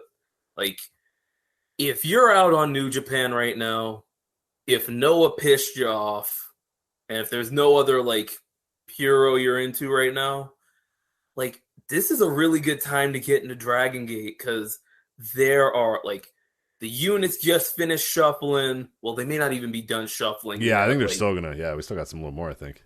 There's a lot of young talent coming up. If you're looking for a promotion that pushes their young talent, that just promotes their young talent, it has good wrestling, just off-the-wall stories, the stuff with Jason Lee is ridiculous, but in that good pro wrestling way. But if you're looking for something new in the Japanese wrestling scene, Dragongate's it. And I think when, the noise restrictions are lifted and when these crowd restrictions are lifted, which I think is coming soon, one of these next Korikens, I think is going to be sell as many tickets as you can, no restrictions. When those restrictions come up, I really think Dragongate's going to be they're going to come out of this pandemic red hot because they put themselves in the positions to be. Yeah, it feels like a lot of the other companies, I mean, particularly New Japan, is going to be kind of trying to catch up, saying, okay, now our fans are back. All right, now we promise, like, things are back. We're good. It does feel like Dragon Gate's like, all right, we don't really even, it doesn't really even matter. We're pretty awesome crowds or not, like, clapping or, to clap crowds or not clap crowds. And you're absolutely right that once they're able to just be at full power, like they're going to be a force to be reckoned with. Because I mean, there is no doubt in my mind, you could just hear from the buzz in the audience when these guys come out, when these guys are wrestling, that these fans are ready to make noise. And even on a few of these matches on this show, the fans did slip up a little bit. There was, in that Open the Triangle Gate match, there were a few times where the fans were just like, like they couldn't help but scream a little bit. And the Twin Gate, they kind of did that too. So it was kind of cool to see that. But yeah, you're absolutely right that like they're in such a better spot than they were coming into the pandemic, and now leaving it, they are just like, quote unquote, hopefully leaving it, fingers crossed, will really be like, they're going to be firing on all cylinders, and it's just going to be a real special promotion to follow. But yeah, so we'll just talk about the title matches then, because that's the ones you watch, and I focused on the title matches as well. But I will say, and the reason why I thought this was a great weekend for Dragon Gate is all the non-title matches, everybody was working really, really hard too. And there was a few times during the the pandemic years where it did feel like some of the undercards or some of the matches that didn't matter, guys were just kind of loafing. They were just kind of doing their basic stuff. Not the case anymore. And I think maybe they see these young guys breathing down their neck and realizing, shit, I got to go out here and like work my ass off, because my spot is, I can be replaced very easily by some of these guys. And we'll start with the Open the Brave Gate match. This was on March 5th, night one. Dragon Dia versus Takuma Fujiwara. And holy shit, Suits. I mean, when we talk about young guys that can come for your spot, we have Fujiwara, who is still a legit rookie, and now has had two matches that are legitimately great matches. Dragon Dia, who is now, unmasked and just ready to kind of unleash himself fully on Dragon Gate, and he has been awesome too. He's still stupid young as well. This match, Suit, anybody who's watching this, anybody who's listening to this, Open the Brave Gate title match, March 5th, night one, Dragon Gate Champion Gate in Osaka. You have to watch this match. I thought absolutely tremendous stuff out of these guys. I went 4.5 stars with it. I absolutely loved everything from this match, from the bell, the moment the bell rang, to every single spot in the match. I mean, these guys worked their asses off, and in 11 minutes, they made magic here. Man, they made magic. What'd you think of it? Did you like it quite as much as I did, or maybe a little bit more, a little bit less? Where are you at with this one? One thing I wanted to say, because this was the opener, it's free on YouTube. Yep. So you have no excuse. You have literally no excuse. It's there in full, and you get to watch it. And I thought this match ruled. I went 4 stars on it. Like, Fujiwara started wrestling in November.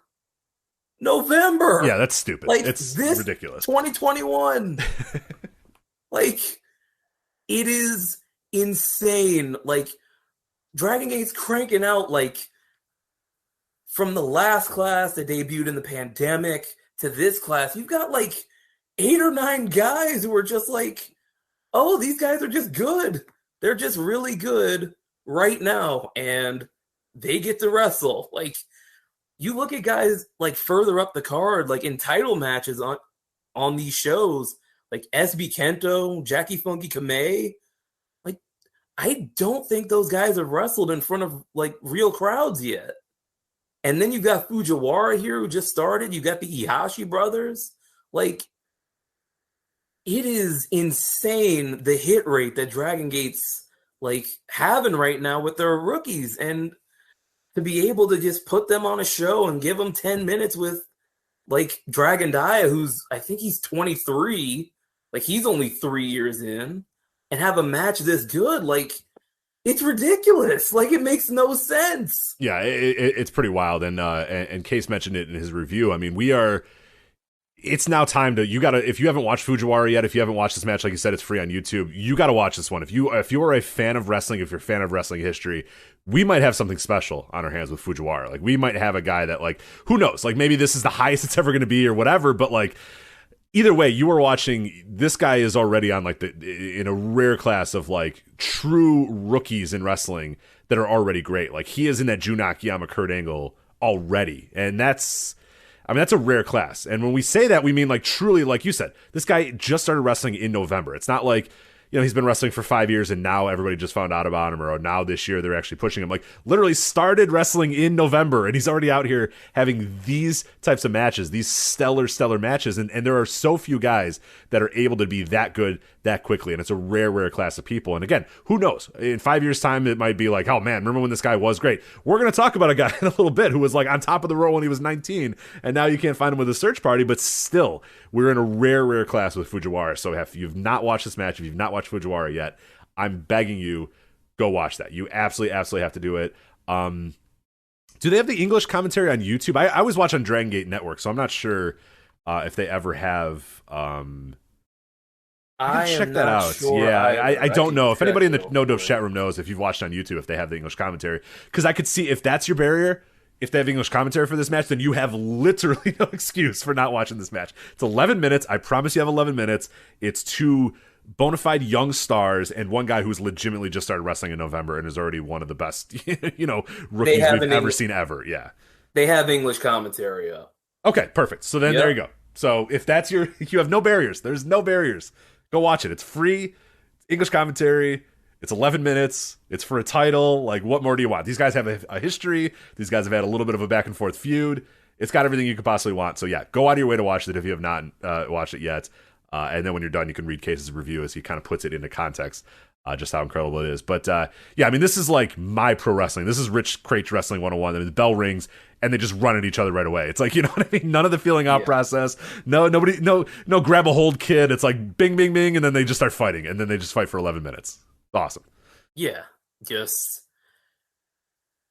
way Fujiwara is projecting, it is like it's top level stuff. Like, he's got that it thing. Incredible. Yeah. He's got that, like, you don't know it and then you see it and you're like, oh yeah, that's what it is. Like, what it is, like, it's impossible. It's really hard to define it. It's one of those, like, you have to see it to know it. And you watch Fujiwara and you're like, oh yeah, okay, that's it. Like, he's got it. Like, this guy's only been wrestling for 5 months now, and he knows exactly what to do, knows how to emote, knows how to carry himself in the ring. I mean, he carries himself in the ring like he's like a 7-year veteran at this point. It's wild. It's unbelievable. Like, the Open the Voice Gate guys, like, they've been going crazy about this guy for a while. SB Kento, they were going crazy about him in his rookie year. And then they see him lose Rookie of the Year to, who was it, Pat McAfee or whatever. Like, yeah. If Fujiwara loses Rookie of the Year to Braun Breaker, like, the award's over. Yeah, stuff. Yeah, the award's done. Like, delete the award, delete the Observer. We're done. And Braun Breaker's like, he's good, but like, this guy, he looks to be good in like a outside of the WWE system kind of way, which, like. Yeah, without the training wheels. I mean, I really, you watch this match and there are no, like, there's not, I mean, he's not even doing, like, it's not even like a Young Lion thing either, like in New Japan, where you could see, like, oh, wow, Yo and Show, those guys are really good, even though all they're doing is doing Boston Crabs and chops or whatever and stuff. But you can at least see, okay, these guys got the building blocks or whatever. They basically said, hey, dude, just go and fucking wrestle, man. Like, just go do your thing, do whatever you got to do. Go ahead. And, like, yeah, there's no training wheels, there's nothing. Braun Breaker's good, but he's good at that style. He's good at doing what they want him to do. They're good. He's good at the rehearse matches. He's good at the basic stuff like this. This is a guy who is just being fed to the wolves and saying, hey, go, and is just dominating already. You know what I mean? Like, dominating already. And any sort of doubt that they had that this guy's got it and knows what he's doing is I mean, that now it's like, okay, you got it. You know what you're doing. We don't need to have any kid gloves on you. You're ready to go now. And yeah, sky is absolutely the limit for him. If you showed this match to somebody, like, without telling them that Fujiwara has only been wrestling for 5 months, they wouldn't notice. Oh, no. Like, they wouldn't be able to tell. And it's like, it only makes it more crazy that he's doing it, that he's doing matches like this early. And it makes you wonder, hey, year from now, 2 years from now, how's he going to look if he doesn't sign with NXT UK, Right. Oh, man. We'll get to that. But Open the Brave, as we said, that is available for free on their YouTube, so make sure you go and check that out. Then night one had a bunch of other matches. Like, again, the undercard was pretty damn good, with a lot of really good stuff. But the standout then that we're going to talk about here is the main event. Open the Triangle Gate match. It was the gold class, one of the new units in Dragongate, which is Kaito Ishida, Kota Minoura, and Naruki Doi. defeating the Natural Vibes team of Jackie Funky Kamea, KZ, and UT to win the Open the Triangle Gate titles. And this was classic Dragon Gate here, man. This was just 14 minutes. Again, oh, man. 14 minutes. My heart is just, thank you guys. 14-minute main event. This is all I want. This is what's wrestling. This is what I want, guys. This is why my heart is beating. You know, if you can't hear that, that is my heart beating out of my chest for them not doing 45 fucking minutes here and just deciding, hey, 15 minutes, go out there and do a bunch of cool shit for 15 minutes and then get out of there. And that's exactly what they did here. I mean, the bell rang, and just like that Dragon Dia Fujiwara, bell rang, and then the guys just did stuff for 15 minutes, and everybody did their role perfectly. I thought this was tremendous stuff as well. What did you think of Open the Triangle Gate? I thought this match was great. I went 4.25 on it. I am a big fan of college recruiter Naruki Doi doing everything in his power to get 5-star recruit Kota Minoura in his circle, get him in the team. They got him a mascot. They got Minorita. He's just a short guy. Like, he's not even like a mini. He's just like, I think he's the same height as like Jackie Funky Kamei. But they're just like, hey, cut your hair like this and stand next to Minoura. There you go. And it's just like, it's awesome. I love this unit. I love that they exist to get more women in the building. Like, I love it. I love Gold Class. I love that they took the gold from High End. Did you see that? Yeah, they just said, hey, we're going to wear gold. Color's red. Yeah, it's like, we have gold. They're like, nah, we're going to take it. And then they took it. They have it now. Yeah. They beat them at Cork and Hall in their debut, and now they just took their color. Right. And, like, this match is awesome. It was centered around the young guys. Like, Dragongate Jay was on commentary with Ho Ho Loon. Best English commentary in Japan. Oh, sorry, Kevin Kelly. Great team, yeah. Maybe not the best, but they're very fun. And he was explaining how Natural Vibe, like KZ, Horiguchi, and Susumu had been Triangle Gate champs before, but then they recently had a tournament for the vacant titles, and KZ specifically chose UT and Jackie Funky Kamei, the young vibes, because like he saw the potential in them. They won 2 matches in a day, and they won the tournament. And now, you know, they're here taking on this new unit with 23-year-old Kota Minoura as the centerpiece. You know, Kaito Ishida isn't that much older. Like, and it's really cool to just see them let these young guys go out there and like earn these main events and like ball out. And that's what they're doing. Like, and one thing I also like is the older generation, like, we saw it with Yoshino last year. We're seeing it with Kness now. They're passing like their signature moves down to the new guys. Because Jackie Funky Kamei in this match, he did the Torbolino from Yoshino.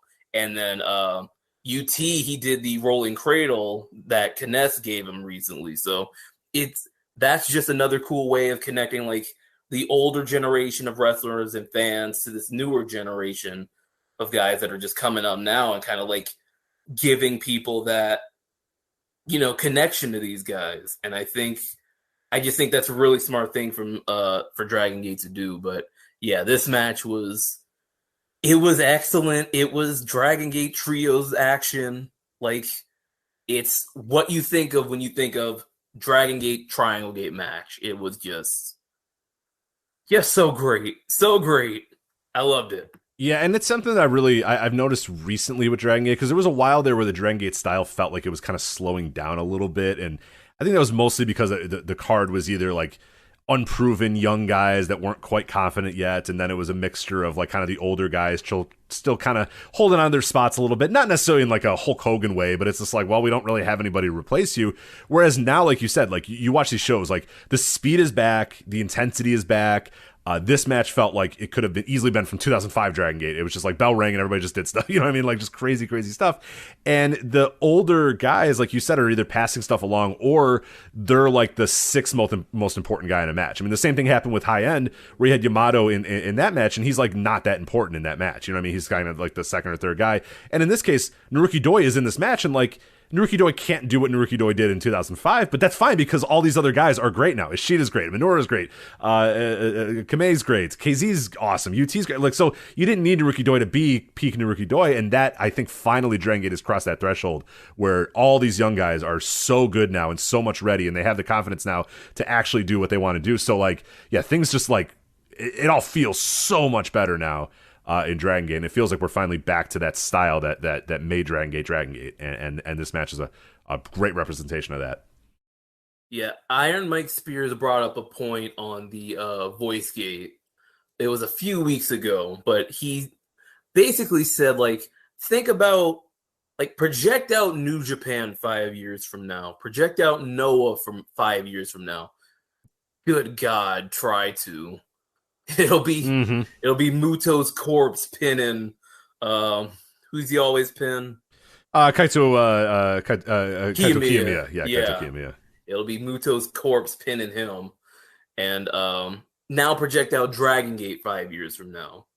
And, like, Dragongate looks like they're in a lot better shape. I mean, who's the last young lion to really hit in New Japan proper? Like, they're either in America doing it or they're, you know, still in black trunks, black tights. Like, and it totally feels like you've cycled through now. You take, like I said, the beginning of pandemic Dragongate to this Dragongate, it feels totally different. It's not just because of the units or whatever, because that's a natural thing that happens at Dragongate, but like the roster itself just feels entirely different. Like a lot of the guys, a lot of those older guys are just not that prominent. They're not that important, and everybody that's replaced them is like all these like tremendous wrestlers in sense. Like, so it's pretty wild right now. So yeah, it is a very fun time to be a Dragongate fan, a very exciting time to be a fan of the company. But let's get into night 2 here real quick.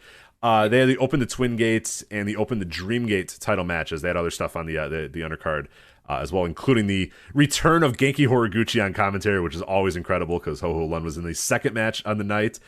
So he found out when he was on commentary, and Jay had to tell him, like, hey, shouldn't you he's like, ready? Oh, really? And he's like, yeah, you're on tomorrow. And he's like, oh, okay. Like, that's incredible. It's the interplay between these guys is just the best. So yeah, you had the return of Genki Horiguchi, who, God bless him, doesn't know that much English, but man, he's excited about wrestling. So that's all that matters. He just goes, yeah, and I love it. It's so great. Like you can't help but get excited. You're like, hell yeah, Genki Horiguchi's happy, so I'm happy about it. So yeah, he knows enough English to get by, but yeah, I don't think the interplay between, like, Jay says something and he doesn't really respond to him. He just kind of says words. It's incredible. So it's pretty good stuff here, but Ho-Ho getting the win. Match at number 2. Big win for a Ho-Ho Lun. Yeah, some momentum building for Ho-Ho. So him and Mochizuki beating up on Ryu Fuda and Shuji Kondo. Yeah, there you go. Hell of a team, Ho-Ho Lun and Masashi Mochizuki. So, yeah. So, and by the way, you had a lot of fun stuff on these shows. You had Garukin Mask was on these shows. We should say on the undercards, and then you also had a lot of stuff with Jason Lee, the big story in Dragongate right now. Jason Lee is the free agent. He's not in any single unit right now, so every single unit is trying to impress themselves to Jason Lee so they could say, hey, join our unit. So they're all trying to do stuff and get him stuff and shake his hands and say hi and all that sort of stuff with that. Well, every unit except Z-Brats, where Shun Skywalker is continually negging him. Yes. He's just... Shun Skywalker's a maniac, and it rules. It's awesome. Like, he's just... Like, everybody was coming out to, like, try and recruit Jason, and Shun Skywalker's just there, like, no one wants you. No one's coming to save you. Like, he's talking over people. Like, no one's coming to save you. No one cares about you. You're mine. You're not that good. Nobody wants you. And there's, like, 20 other guys waiting to shake his hand and say hi to him. So it's, yeah. No one's coming to save you as someone pulls him off of Jason Lee. Like, it's so fun. Like, this guy was just a babyface world champion last year, and now he's just a complete psychopath. Yeah, it's pretty awesome. Yeah, some great character work going on as well. And again, like, absolutely, listening on English commentary, if you're kind of new to Dragongate, will help you kind of color in, fill in the gaps there if you're not quite sure exactly what's going on. But I think you could pretty much get it from the Japanese commentary no matter what, but the English commentary is very, very good. So yeah, Jay's very good at filling in the gaps. Right, and with Dragongate, that is important. If not for Jay, like, even when we only had it in Japanese, Jay was helping us with iHeartDG.com, like, translating the stuff So we've been using Jay to figure out what's going on in Dragongate for decades now. So why not continue doing that? So open the Twin Gate. We had a 3-way here. So it was originally going to be Dragon Dia and Yuki Yoshiaka, who are the champions, defending against the Z-Brat team of Hayo and SB Kento. But Eita and Yusuke Santa Maria, they are a new team. Eita has finally embraced Yusuke Santa Maria in there are a lot of very strange segments over the last few weeks between those two. And we had a weird one where they had there was a rope and there was a lot of punishment. And yeah, it got a little weird in Dragon Gate for a little bit there. But Eita and Yusuke Santa Maria are now officially, Eita is a believer now and saying, all right, fine. I'm actually going to team with you now. I'm actually going to do stuff. Because for a while, Eita would just let Yusuke Santa Maria get beat and lose and didn't really care. But now he cares a little bit. So they were entered into this match as well. They did not win this match, but this was another great title match here. The Dragon Dia Yoshioka team does keep their titles, so they are still the Twin Gate champions. But this is again classic Twin Gate. Just a lot of shit happening, a lot of really good moves, a lot of really good work, and again, it reinforces the young wrestlers. Yoshiaka young, Dragon Dia young, SB Kento super young. It's nuts. Yeah, they're just insane. Kyo's like 25. Yeah, right. He's like not quote unquote young, and he's 25. Yeah, right. Like, yeah, I'm like not counting him because he's 25. You know what I mean? It's like it's insane. I just got distracted. I got the ACC tournament on.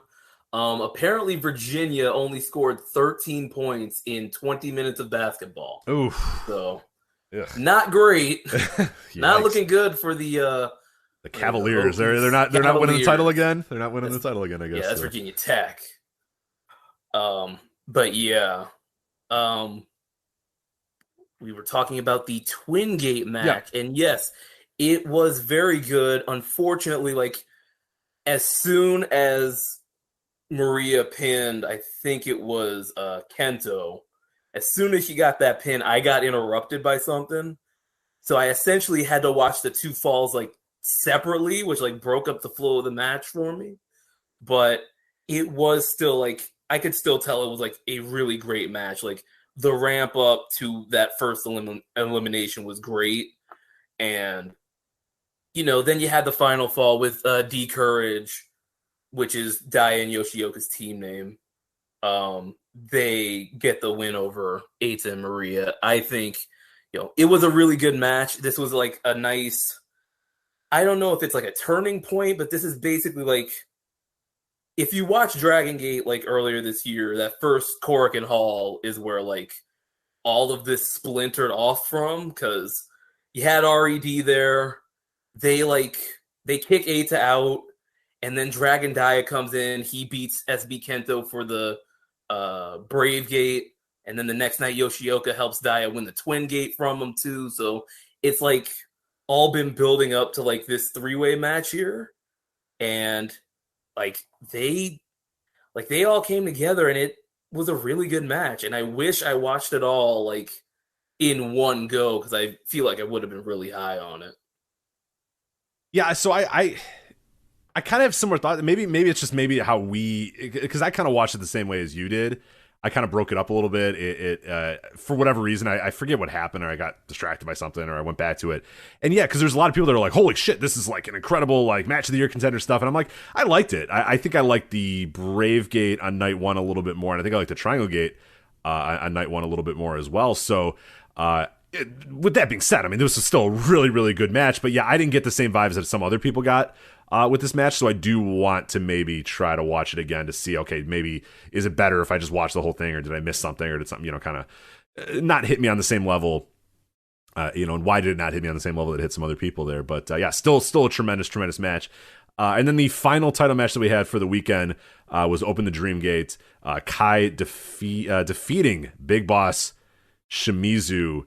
And I thought this way, way, way exceeded my expectations. I've not been into Kai really ever, to be honest. And Big Boss Shimizu, there's times where I love Shimizu, and there's some times where I'm just kind of rolling my eyes about him. And there's been a lot of that in Dragon Gate lately with Shimizu, but I thought he delivered here. I thought he stepped up. And I thought Kai was really good in this match too. I mean, it wasn't worked in the same like insane, wild style of most other Dragon Gate stuff, but with 18 minutes, they didn't fuck around too much. They kind of got through the work. They kind of did what they were going to do. And yeah, I thought it over delivered. I kind of liked it better than the Twin Gate, honestly. I went 4 stars on it. I really liked it. I thought the story was really simple. Shimizu had beaten Kai 3 times leading up to the show. He had beaten him with the shot put slam. He beat him with the La Magistral Cradle, which he got from when he was the Ultimo Dragon cosplay when he was doing that. Yeah. So, and basically they just ran through, like, Kai survived the Magistral. He took the big boss press, kicked out, but Shimizu was never able to hit that shot put slam, and Kai just caught him with a roll up, which has kind of been his thing during this title run, where it's like he disrespects people who do roll ups because he doesn't call those real wins. But both of his title defenses, he won with the was it the Gnosuke clutch or whatever? Yeah, like, yeah. He gets him with a roll up and then he gets out of there. So it's like, yeah, like you could see Shimizu coming back and like maybe winning King of Gate or maybe just getting another shot at Kai and getting that win. But as far as this match goes, I thought it was very good. I went notebook on it because like it wasn't like you said, it wasn't the Dragongate like frenetic pace, but it was still like a good match with a simple story that when you got to the end, you felt like really good about what you watched. Yeah. I think that's, and again, there's a way where they could have done this match where I would not. I mean, they could have went 35 minutes and ended the way they did. But again, I like that they, and this entire show was that way, where they, every match is under 20 minutes. Both title matches, about 16 minutes for the Twin Gate, 18 minutes for the Dream Gate, and I think that really is been a good move by Dragon Gate to keep things at least a little lighter in terms of stuff, and especially if you're going to do this Kai, kind of chicken shit types of wins or whatever. Which again, in a good way, I say it in a good way. Like it's good to not have us wait 35 minutes to do the chicken shit thing. Do it in 19 minutes, and have pretty consistent action throughout that 20 minutes. So I loved it. I thought it was a great way to cap off the weekend and yeah, tremendous stuff. So if you want a more detailed review of Champion Gate, as we said, open the Voice Gate in audio form will be a great place for that. Also written reviews up at voicesofwrestling.com as well if you wanted to check those out. But if you want every other match and details and all that. But yeah, it's great weekend, and I will definitely be keeping an eye on Dragon Gate moving forward. Fun times coming up. They got King of Gate coming, I think, in May. They got a Toryumon reunion. They're doing another one of those coming up too. Yeah, fun times coming up for Dragon Gate. Yeah, we just need cheering again, and then I'm really all the way in again. But hopefully very soon. Hope. Yeah, God, we need that. God, we need it bad. But anyway, man. If you look for it, every day has a call for celebration. Celebrate a friend for their promotion, baby, wedding, life thing. Celebrate yourself for keeping the couch warm. It's no easy feat, especially if it's a big couch. Or maybe you just want to celebrate living in 2022 where you can get beer, wine, and spirits delivered from Drizzly in under 60 minutes without leaving said couch. Right now, Drizzly is giving all new customers $5 off their first order with code FAST5.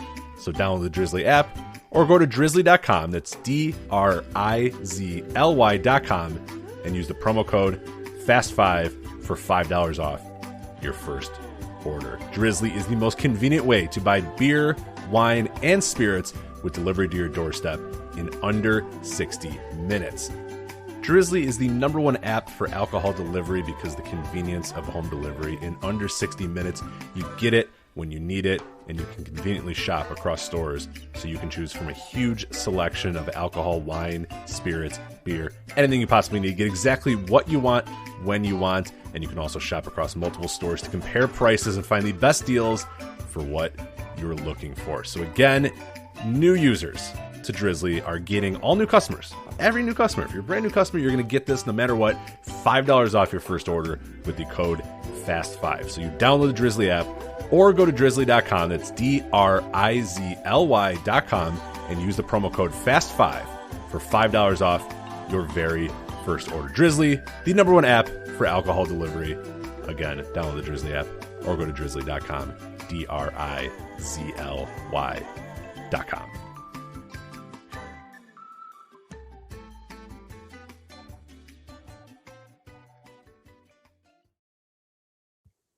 All right, let us get to, actually, I forgot. I got music for this. You won't be able to hear the music suit, but I forget we used to have an intro for the Joe and Rich recommend matches to each other. So all right, new listeners are going to get this, and I will introduce this segment. So here, one moment.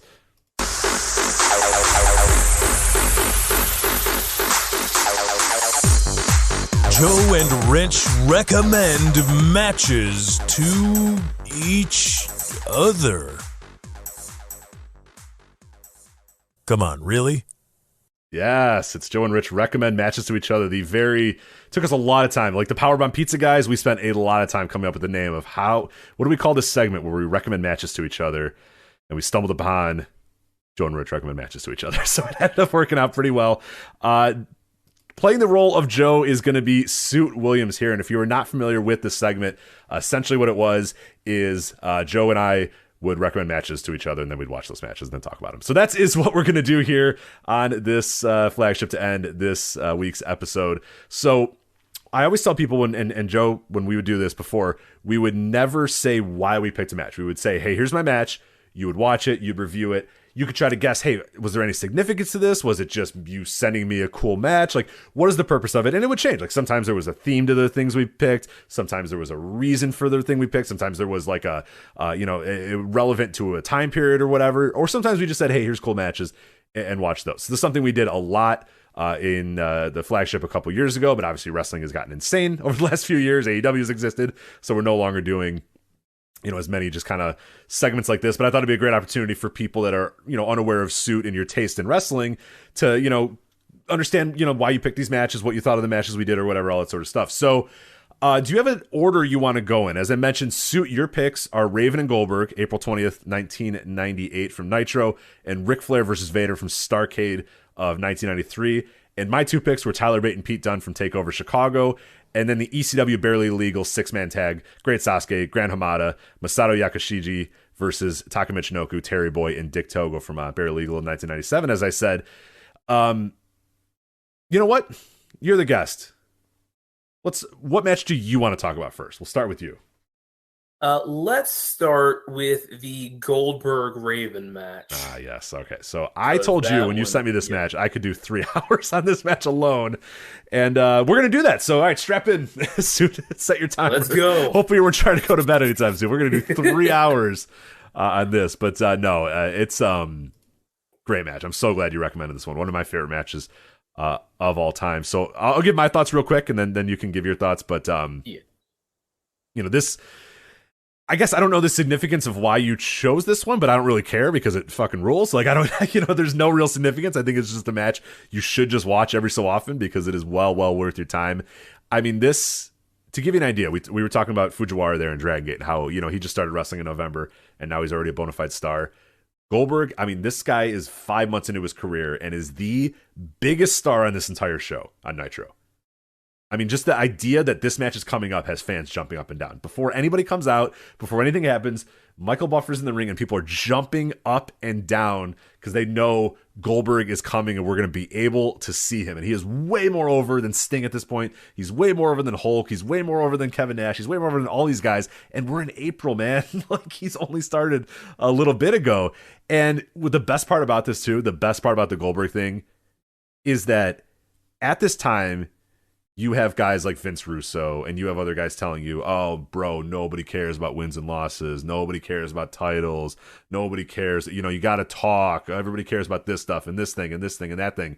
And here's a guy who doesn't talk, doesn't cut promos, wears black trunks. He's bald and all he does is win all of his matches.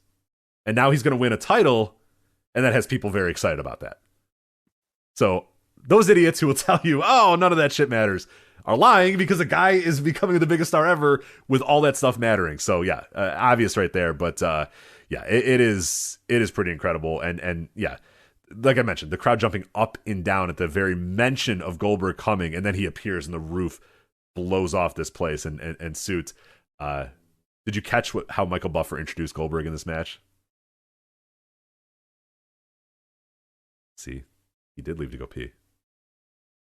There it is. This is what we were not supposed to do. But anyway. I muted myself when I meant to unmute myself. You're fine. See, I was like, I'll see. He did. He told, he's right. That's why he peed in the bottle. He's right. No, but did you catch how Michael Buffer introduced Goldberg in this match? I could tell it to you from memory. Go ahead. So Goldberg comes out. Do you have a good Michael Buffer hits. voice or no? I can't do impressions. I can't do impressions. I can't do a Michael Buffer. If I could, I'd be a lot richer than I am right now. So, be in a lot more lawsuits too. Yes, I also probably get sued, but that's all right. He goes. His height, his hometown, unknown. His weight, unknown. His professional record, we all know. 74 wins without a defeat. Oh, it's the best. A hometown unknown. No, we are well aware of his hometown. They've been telling us for months on end that this man played in the NFL and he's from Atlanta. Like, you know what I mean? Like, we know that. Like the weight unknown. The weight unknown. Like, how can we possibly weigh this man? You try to tell this guy we have to stop and weigh him. There's no scales in the arena, and we're not going to stop him to ask. I love it. Like, he's like, height hometown unknown, weight unknown. It's just, oh my god, it's incredible. It's. But the professional record, we all knew. We all know it, and yeah, they're right. 74-0, and yeah, signs everywhere. It's like I said, literally, grown men, leaping up and down in the air. Just by the idea that Goldberg is going to come out. Like, they know, Raven comes out and they know the next man out is going to be Goldberg, and they're jumping up and down at the anticipation of him coming out. It is unbelievable what Goldberg was like in April of 1998. And if you weren't around, go watch this and you'll just see. Like, you don't have to be around to realize how much of a thing this was. And then this match rules. This match is awesome. And soon I'll give you a chance to talk about, the match here. But, like, to me, it's a decently competitive match, which you needed to do with Goldberg from time to time. You couldn't just have him run through everybody. He had to have competitive matches against somebody. But to me, what really stood out about this match and what I love most about this, and one of the things that I've always loved about this match, going back and rewatching it, is it's a great example of using interference in a positive way. Using that Nitro fans are so used to interference ruining a match. Every time guys would come out in the main event, it'd be a DQ, the referee would throw the match out or whatever, but this is Raven's rules. There is no DQ. You can't throw the match out. It's got to happen. But people still expect, shit, there's interference. They're gonna screw Goldberg. They're gonna screw Goldberg out of this match or whatever. And little by little, you hear the crowd the air gets sucked out of the crowd as they realize, fuck, it's another interference match or whatever.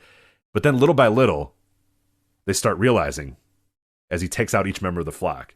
And he throws Kidman out like he's a sack of potatoes, and he spears Hammer, and little by little they're like, oh, and then they reinflate. The whole crowd just reinflates because they realize he's gonna do it. He's gonna beat all these guys, and he's gonna still get at Raven. And then he does the jackknife to Reese, who's like 7 feet tall, and it's awesome. It's so cool. And then again, you realize they take the air out of everybody again. When Raven's running out, he's decided, fuck this, I'm gonna just leave through the crowd. I'm out of here. I'm done with this match. But then the crowd gets back up again because the fans start grabbing at Raven and throwing him back. And when they throw him back and Raven gets back in the ring, the crowd just explodes, knowing, okay, he beat everybody, all of his goons. He couldn't run away. That's it. It's over, man. He's gonna win this match. And then he puts away Raven, wins the title. Every single person in the entire building is jumping up and down and screaming. The pop is insane. It is, man, one of my all-time favorite matches. I'm so glad you picked this one because I haven't watched it in a couple years, and it's something I probably should just watch every single year.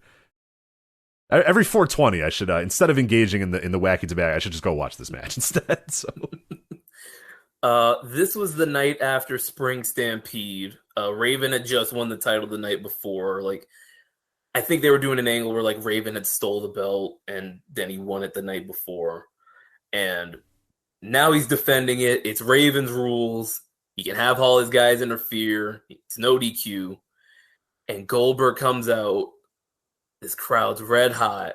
And like they wrestle for like a couple minutes. Like this match is only 5 minutes long, by the way.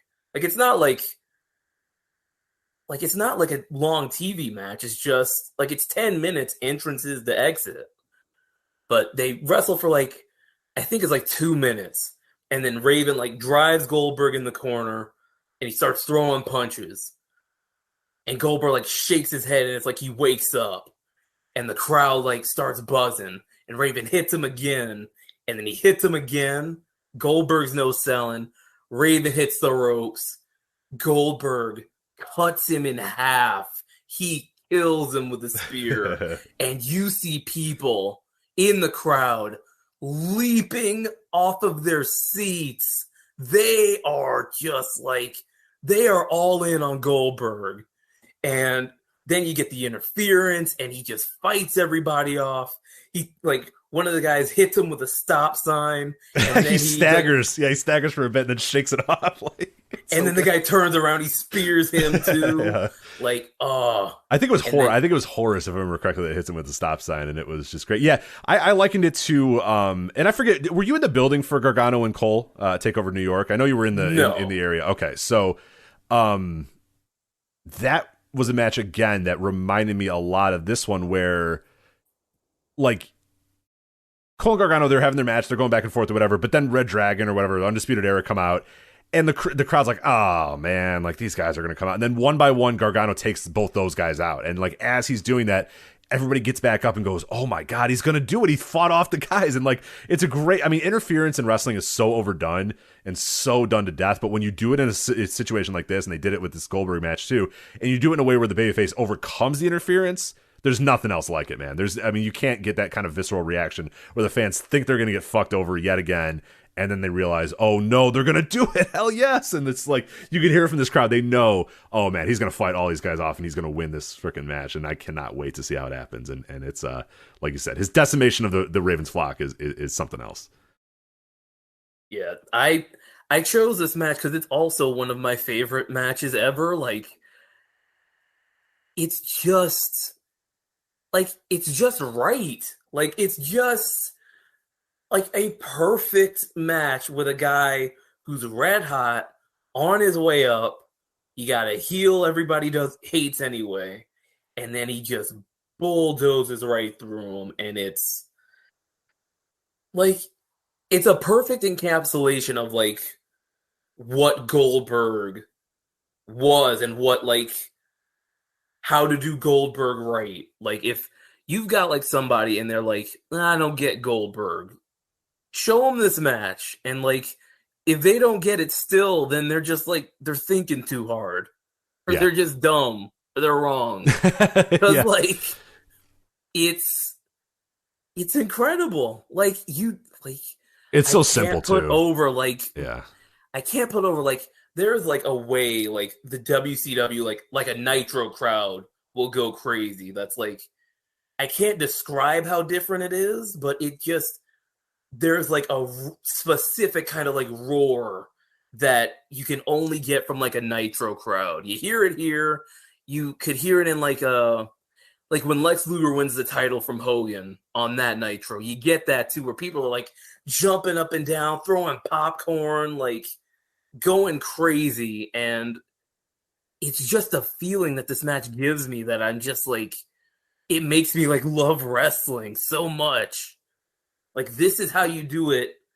Like, when it's right, it feels like this. And it's like, just, it's excellent. It's excellent. This company would go out of business like 3 years later. How does a company that could book this match so perfectly go out of business like 3 years later? How do they not watch this and just say, okay, we got it. Like, we get it. Because they had like 6 different bookers by the time they went out. And one of them was Kevin Nash. Yeah.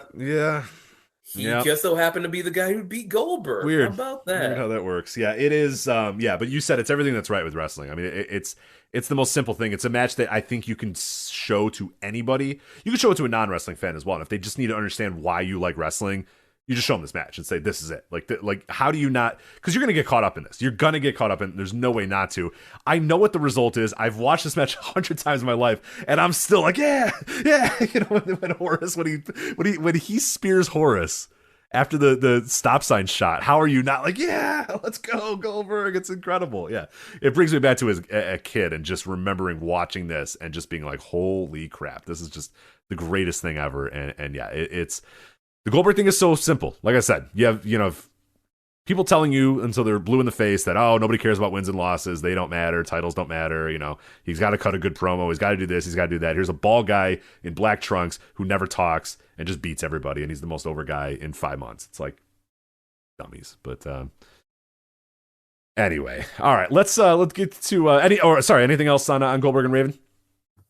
Nothing else on that. Just an excellent match. If you want to find it on the Peacock, I didn't. I was gonna do a bit where the season. Peacock. Let's see. I can probably. I've become pretty good at finding Peacock seasons here. So let's see here. I gotta.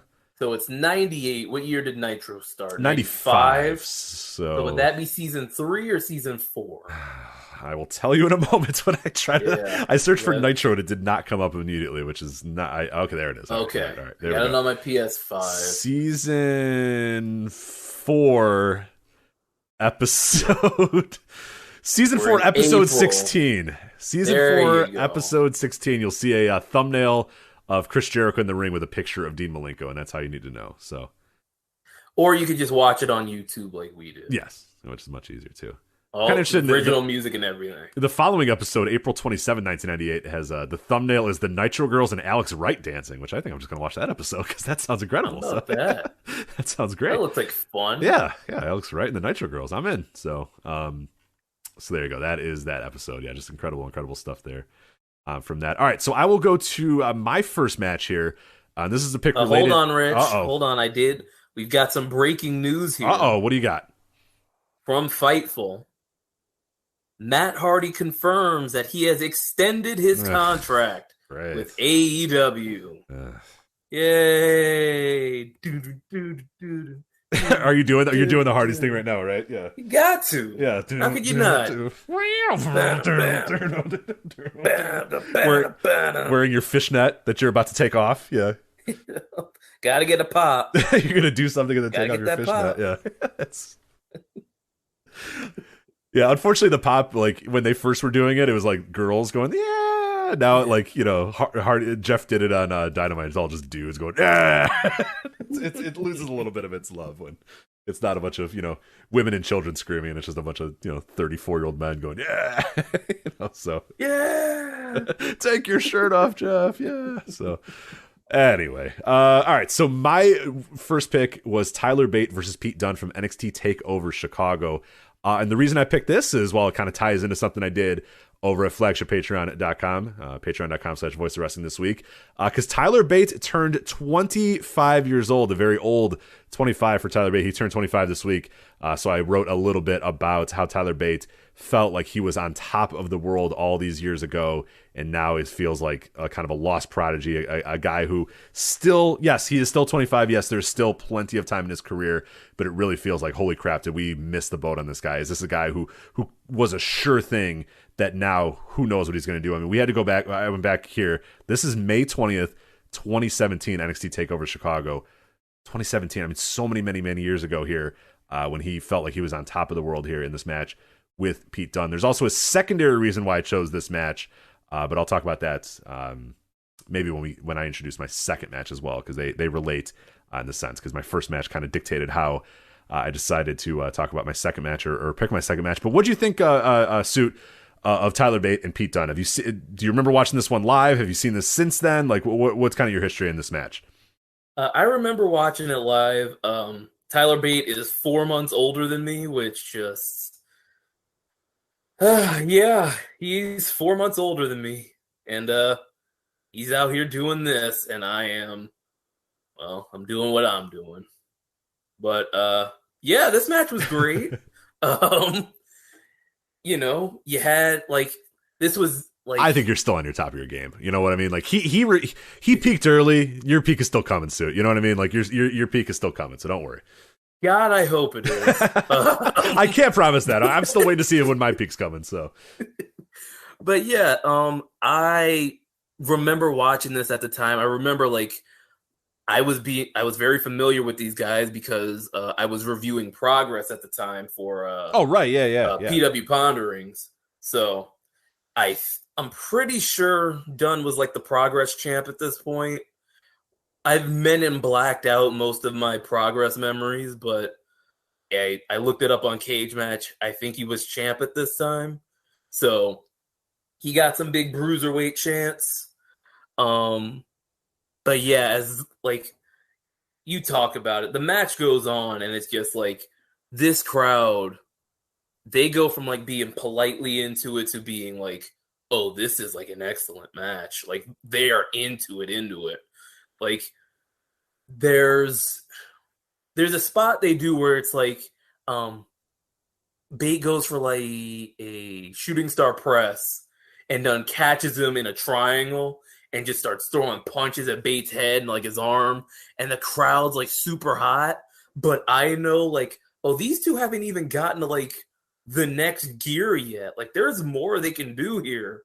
And then it's just, yeah, they go out there, they go crazy.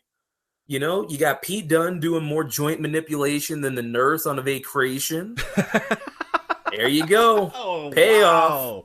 How about it? Damn. Yeah, that's good. I'm going to have to explain that one to her because she's not going to get what joint manipulation means. But once I explain it, she's going to like that joke a lot. So fantastic. I'm going to write that down right now so I don't forget. That is wow. Has she ever watched a match that Nigel McGuinness has called? I'm pretty sure he talked about small joint manipulation there. That's you said you don't do good impressions. That was not bad.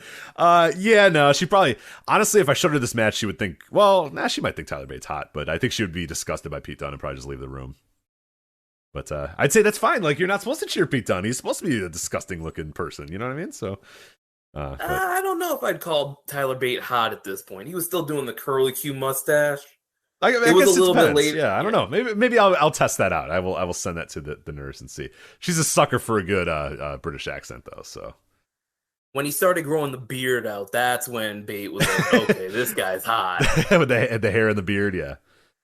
It's all right. We're at a point now where it's like, okay, you've gone a little too far. We gotta We got to tighten. We got to get a little clip here. Right.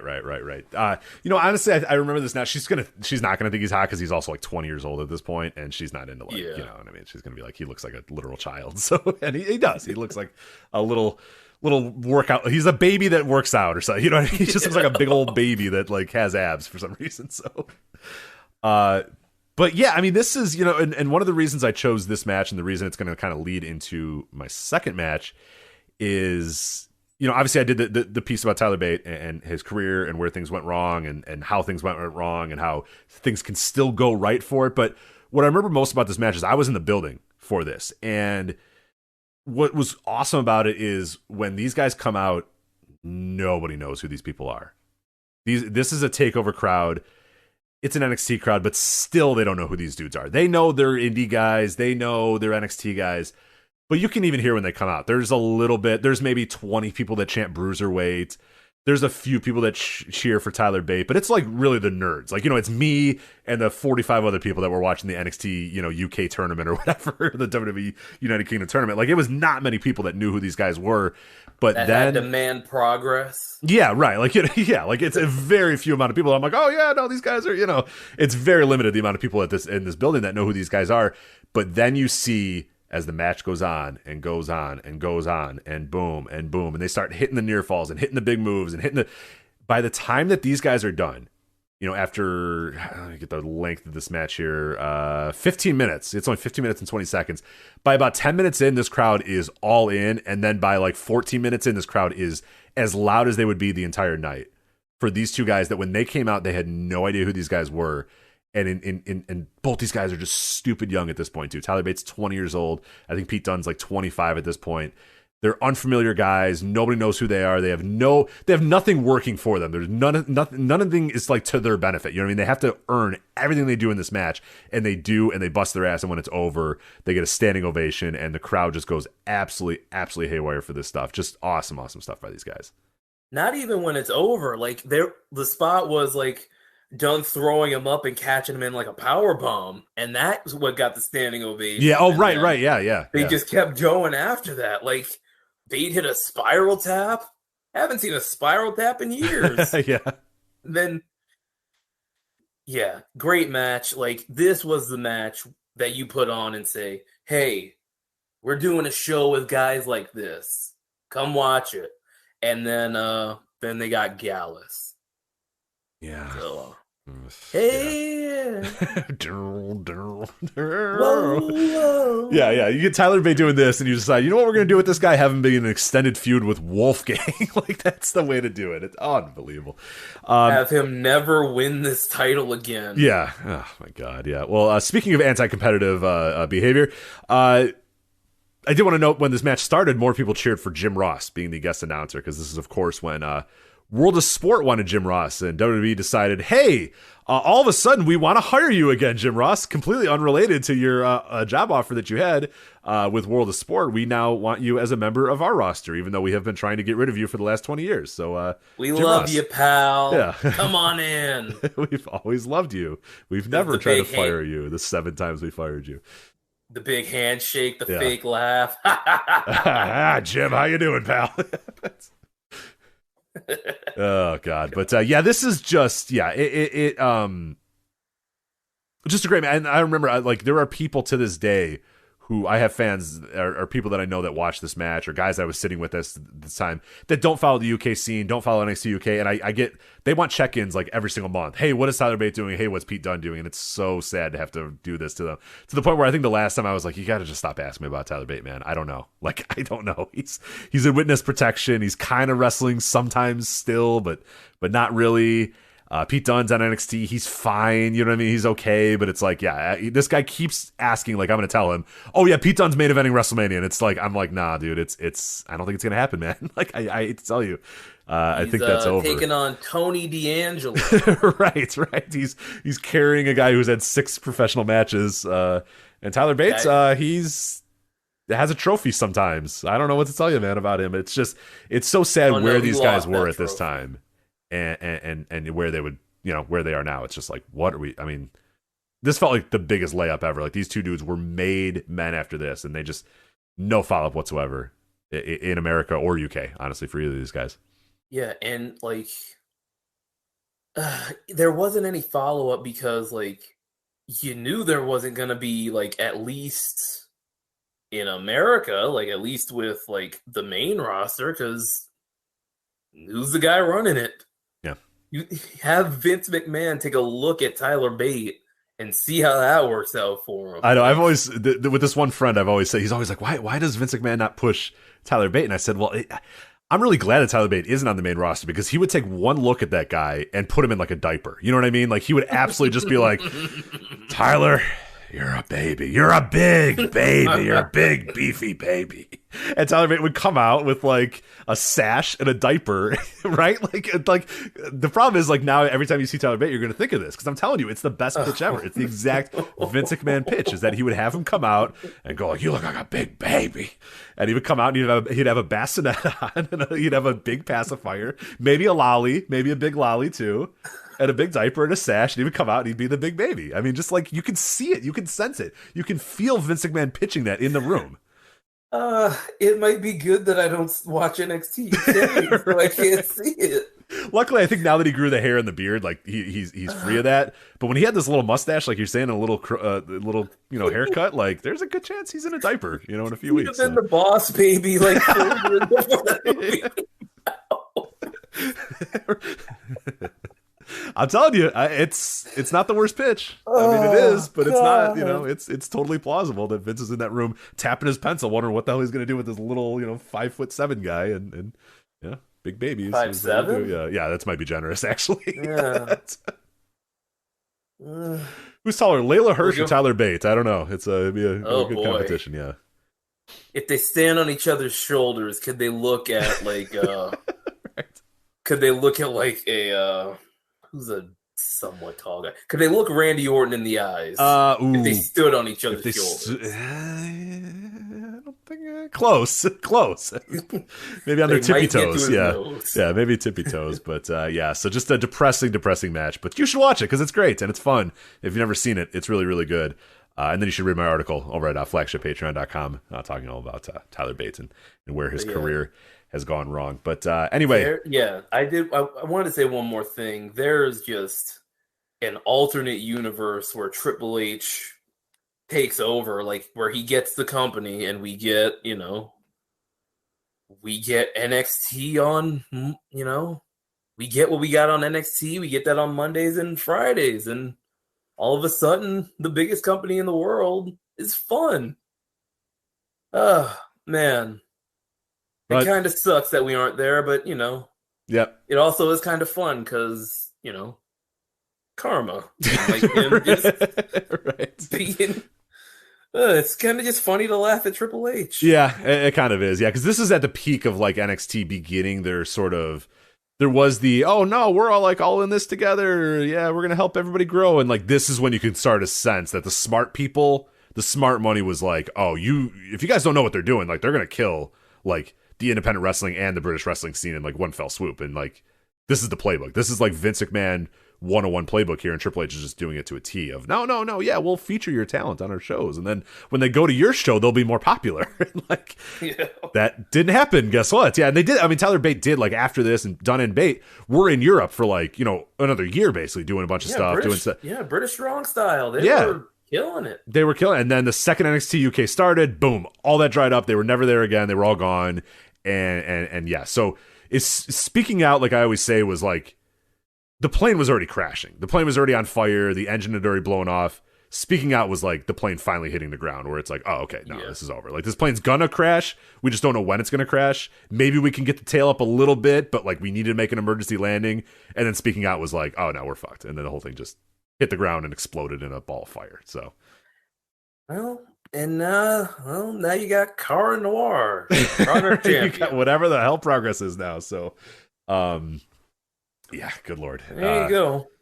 Yay, wrestling. All right. But speaking of good wrestling, during a bad time in a company, Ric Flair versus Vader, Starrcade 1993 was your second pick. Suit, you want to talk a little bit about that match and maybe why you picked it? Because thank you again for this match, too, because I haven't watched this one in many, many years. And God, it's just a great, great match.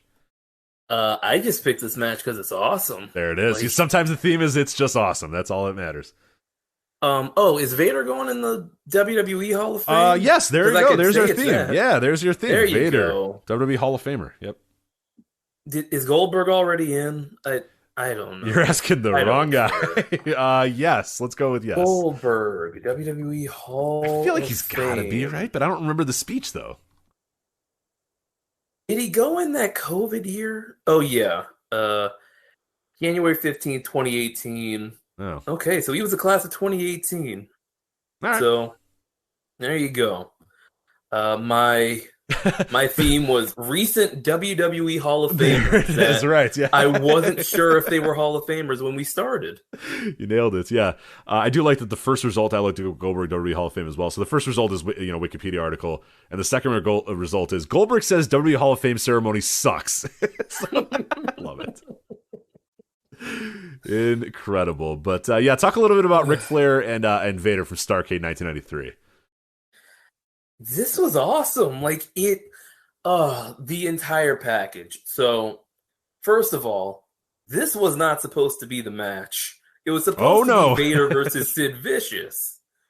But then a little scissor fight broke out, and so now Ric Flair's here. Yes, one man was sent away, said, yeah, you tried to murder one of our roster members, so we're going to send you away for a little bit. And yeah, Sid was replaced. Ric Flair in his spot. Yeah, Ric Flair was busy being the international heavyweight champion, wrestling Rick Rude. And he got the call here, and all of a sudden his career is on the line. And so it's career versus title. It's Flair versus Vader. And throughout the show, you have got, like, the show starts and you get this, like, career, like, a life retrospective of Ric Flair. And it starts with like pictures of him as a baby, and you go through him growing up, and then you get to the wrestling career, and over the top you've got Flair talking, and then it cuts in with Vader just screaming and just killing jobbers and just hurting everybody. And then boom, show starts, Starrcade 93. And then throughout the show, you got Flair. You have Flair and Mean Gene Okerlund making their way to the building. They start at Flair's house. I think it's his second wife. That is with their kids. Beth, and my Ric Flair marriage count is, and you got to add another one there too. I forget if Beth is. Let me try to figure that out. I think you're right that it's the second wife. I thought it was like the older daughter. Like, I don't know if Charlotte was the girl Charlotte?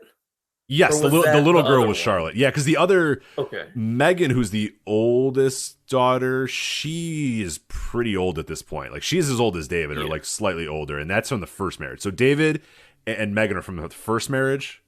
Leslie, I want to say, is her name, and then Ashley is from Beth, who I believe is the second marriage, but there may have been one in between, but I think it's the second one. And yeah, that's Reed and Ashley. Obviously, Charlotte is from Beth. All right, so they're in the house. They've got there's David, there's Charlotte, and then there's the blonde woman. I thought it was his daughter until they got to the door, and I realized, oh, that's his wife. Yeah, they shared quite the moment. So yeah, hopefully it's just his wife.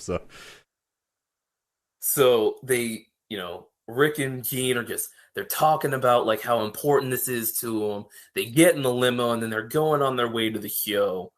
As the show's happening, by the way, I hope they don't hit traffic or anything. Well, they had a police escort. If you can see from the background, you can see the police escort. They did. No traffic for them.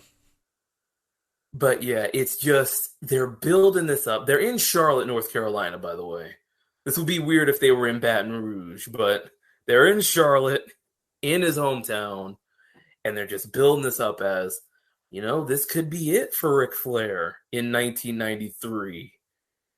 But, they get there, and then match starts. Well, entrances happen. Vader comes out first, and then Ric Flair comes out, and this crowd goes insane for Flair. They love Flair. He's their guy. He's walking out. He's got the robe. His hair's grown out again. He's all the way back. And then Vader beats him up for 10 minutes. Then Vader beats an old man up for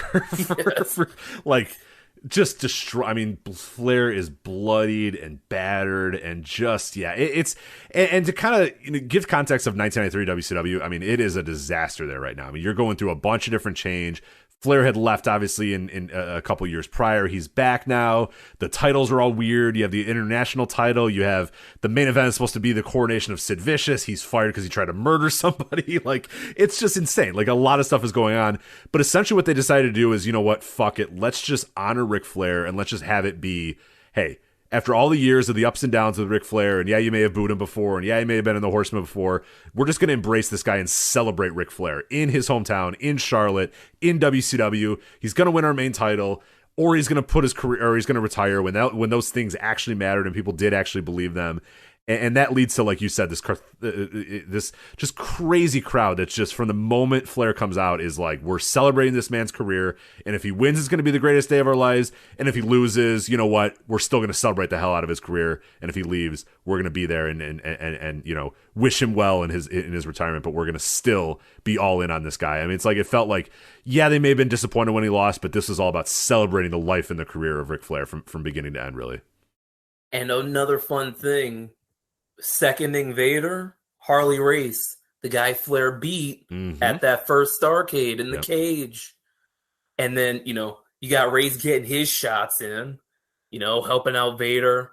He's barking at Flair like, "Hit him in the face! Hit him in the face! You asked for this, Flair. Right. Yeah, you had it coming, Flair." That's the best. Oh god, it's the gross. And then there's a point where Flair's just got blood in his mouth. He has been beaten up by this guy for 10, 12 minutes. And he, a switch flips. And he just starts swinging. He just starts punching Vader over and over again. He punches him to the floor. He's punching him against the barricade. He grabs a chair, hits him in the leg, hits him in the head with it. He realizes he can't win this match. He's got to fight this guy. He's not going to out-wrestle Vader. To get out of here. Yeah, he can't out-wrestle him. He can't be the dirtiest player in the game. He can't outmaneuver this guy. He's just got to fight back. And he just decides, fuck it then, I'm fighting back. Yeah, and it's Like, the crowd's going crazy. Building's going insane. He gets the figure 4 on. Vader gets the ropes, though. Vader earlier in the match, he went for, like, the big Vader splash off the ropes. Missed that. He went for the moonsault here. He missed that. Flair goes for a cover. Harley Race goes up top. He's trying to hit the headbutt. But then Flair moves, and Harley gets his own guy. And the ref just shoves Harley Race out of the ring. And then Vader cuts Flair off one more time, but then Flair chops his leg out, stacks him up on himself, 1, 2, 3. And the crowd just loses their minds. He did it again. Ric Flair, world champ. What was this, 12? I think so, yeah. The math is always kind of weird because WWE kind of picks and chooses which ones I think this is either 12 or 11. And it's also kind of weird, too. Flair thinks he's at like 20. Yeah. And it's all kind of weird, too, because you got the NWA title, which is different than this title, which is different than the international title. It was still a disaster. Like it. As cool as this moment is, there is still, like, the WCW is still an absolute fucking mess thing. You know what I mean? Where it's, mostly because Flair left and he kind of started all this, because when he left, like, the whole title just kind of went into disarray. But also it's WCW leaving the NWA causes disarray. Them kind of deciding to switch the title without the NWA's permission. Just a lot of, like, dumb red tape stuff that led to just a very, very confusing thing where, this isn't technically the NWA heavyweight title. This is the WCW heavyweight title. But again, like I said, people didn't really care about that title specifically. It was just they're celebrating Ric Flair. They're celebrating this man has won one of the big belts in the business, in the company, but more than anything, he survived, and we're going to get Ric Flair again. And you know what? Whatever. It's just Ric Flair. We're just celebrating Ric Flair today. It's a Starrcade 10th anniversary, and we're here to celebrate Ric Flair in Charlotte. So, I mean, at the end of the day, that's what it was. Yep, Flair survives, and his career goes on just long enough to do a couple jobs for Hulk Hogan. Yeah, right. Mm-hmm. Yep. Exactly. Where his career would unfortunately, though, lose his career at, Bash at the Beach 94 in the cage match. And that would be the final time Ric Flair ever wrestled. In August of 1994, if you remember, or July of 1994. That was it. So... or maybe it was Halloween Havoc that he decided that. Well, one of those he retired forever. Halloween Havoc. Yeah, maybe you're right. So it was Halloween Havoc that he retired forever. So October of 1994 was the final match of Ric Flair's career. So yep, that was it. I can't recall any others. I mean, if you can name any others, you're more than welcome to. But and the main event of Starrcade 94 was Hulk Hogan versus The Butcher, Brother Brutai. Which imagine being a WCW fan then. You're going from that to that. In a year, you went from this to that. Man. God. From Vader punching Ric Flair in the face so much that he's just bursting with blood to The Butcher. To Ed Leslie. The Dungeon of Doom. Ric Flair's career one year. Right. Kevin Sullivan the next. Right, Ric Flair Kevin crying, Sullivan and his weirdos. hugging his family and crying, and then taking a limo with Mean Gene, who's just like, Rick, this could be the last time you're ever going to do this. And Rick goes, I'm not even thinking about that, Mean Gene. I'm just thinking about it. And then the next year, it's the Dungeon of Doom and the Butcher. It's insane. It's insane. Maybe my theme was WCW blowing really good opportunities. I guess, yeah. How does this company that does so many things so good also do so many things so bad? Yeah, so that's a good theme as well. And I'll finish up with my final match here. Great Sasuke, Gran Hamada, Masato Yakashiji versus Taka Michinoku, Terrorboy, and Dick Togo. Well known as the Michinoku Pro 6-man from ECW, barely legal 1997. And when I picked Bait and Dunn, like, one of the things I said about that match is, it was really cool that the crowd just did not care at all about these guys. And as the match went on, people did care. And Alan Cunahan, Alan 4L, of course, picked up on this. He says on Patreon, says, Rich, I love your two picks. Those two matches and the Dragongate 6-man in Chicago are my holy trinity of matches that totally won over an unfamiliar crowd, and then he did nail it. That is exactly why I picked this match, because when these guys come out, they're Michinoku Pro guys, and ECW was obviously a tape trader heavy fan base, and those people were somewhat aware of these guys, and there were a few people that would threw in a bunch of streamers at the beginning or whatever, but the crowd is kind of like, they're there for ECW Barely Legal 1997. They're not really there to watch, the Michinoku Pro guys ply their craft, and it doesn't take but 5 minutes for them to realize, oh, wait a minute, this is going to fucking rock. And then these guys go and they have this match, and it is an awesome 6-man match, just pure Michinoku Pro style here. I will say what's pretty interesting, this match goes 16 minutes or just under 17 minutes. There is a point where the crowd gets a little bored. It's about like 11 minutes in. They're like, all right, I think we've seen it all. We're ready to go. And then these guys go into another gear for like the final 5 minutes of the match, and the crowd ends just jumping up and down, screaming, high-fiving, just standing ovations for these guys. Just an awesome, awesome match. If you've never seen this before, go out of your way to watch this. Wrestling Observer newsletter gave it 4.5 stars. Cage Match, 8.71 right now on Cage Match. But you're seeing the best of Great Sasuke, the best of Dick Togo, the best of Taka Michinoku. Terry Boy's incredible in this match. Grant Hamada's incredible in this match. Yakushiji, who you probably don't know, a lot of people probably have never seen him. He's the guy that looks like a Power Ranger, and everybody chant the always the always nice class. ECW arena decides to chant Power Ranger at him all the time until he does like 7 moves in a row, and then they stop doing that because they're like, oh wait, this guy actually fucking rocks, so we're just gonna let him do his thing. But this is an awesome match, and totally wins the crowd over. The crowd is all in on these guys towards the end of this match, and just a really, really cool match that if you've never seen before, mind-blowing stuff that was being done here in 1997. These guys would obviously do this in Michinoku Pro even years prior, but then take this to America in 1997 and just let everybody know, okay, this style is awesome, and it feels a lot like the WCW Cruiserweight style, but it's even more manic and even more crazy than that, and took it to just a completely different level. So obviously WWE decided that hey, we need some of this, so they're going to bring Great Sasuke and then have a light heavyweight tournament with like Scott Taylor and like a bunch of dudes who weren't good at high flying at all, and Scott Putski, and like, that's it, Scott Putski. Right, that was the name. That's the name you're thinking of. Is like, it's just the exact opposite of how you should do this. But what do you think of this Barely Legal 97 Michinoku Pro 6-man here? Well, I was a little confused. They said that one guy was Dick Togo, but I didn't see any garrote wires anywhere. You're right. Yeah, I didn't see any heat. Like he didn't pull a referee out of the ring at all. That's kind of weird. No.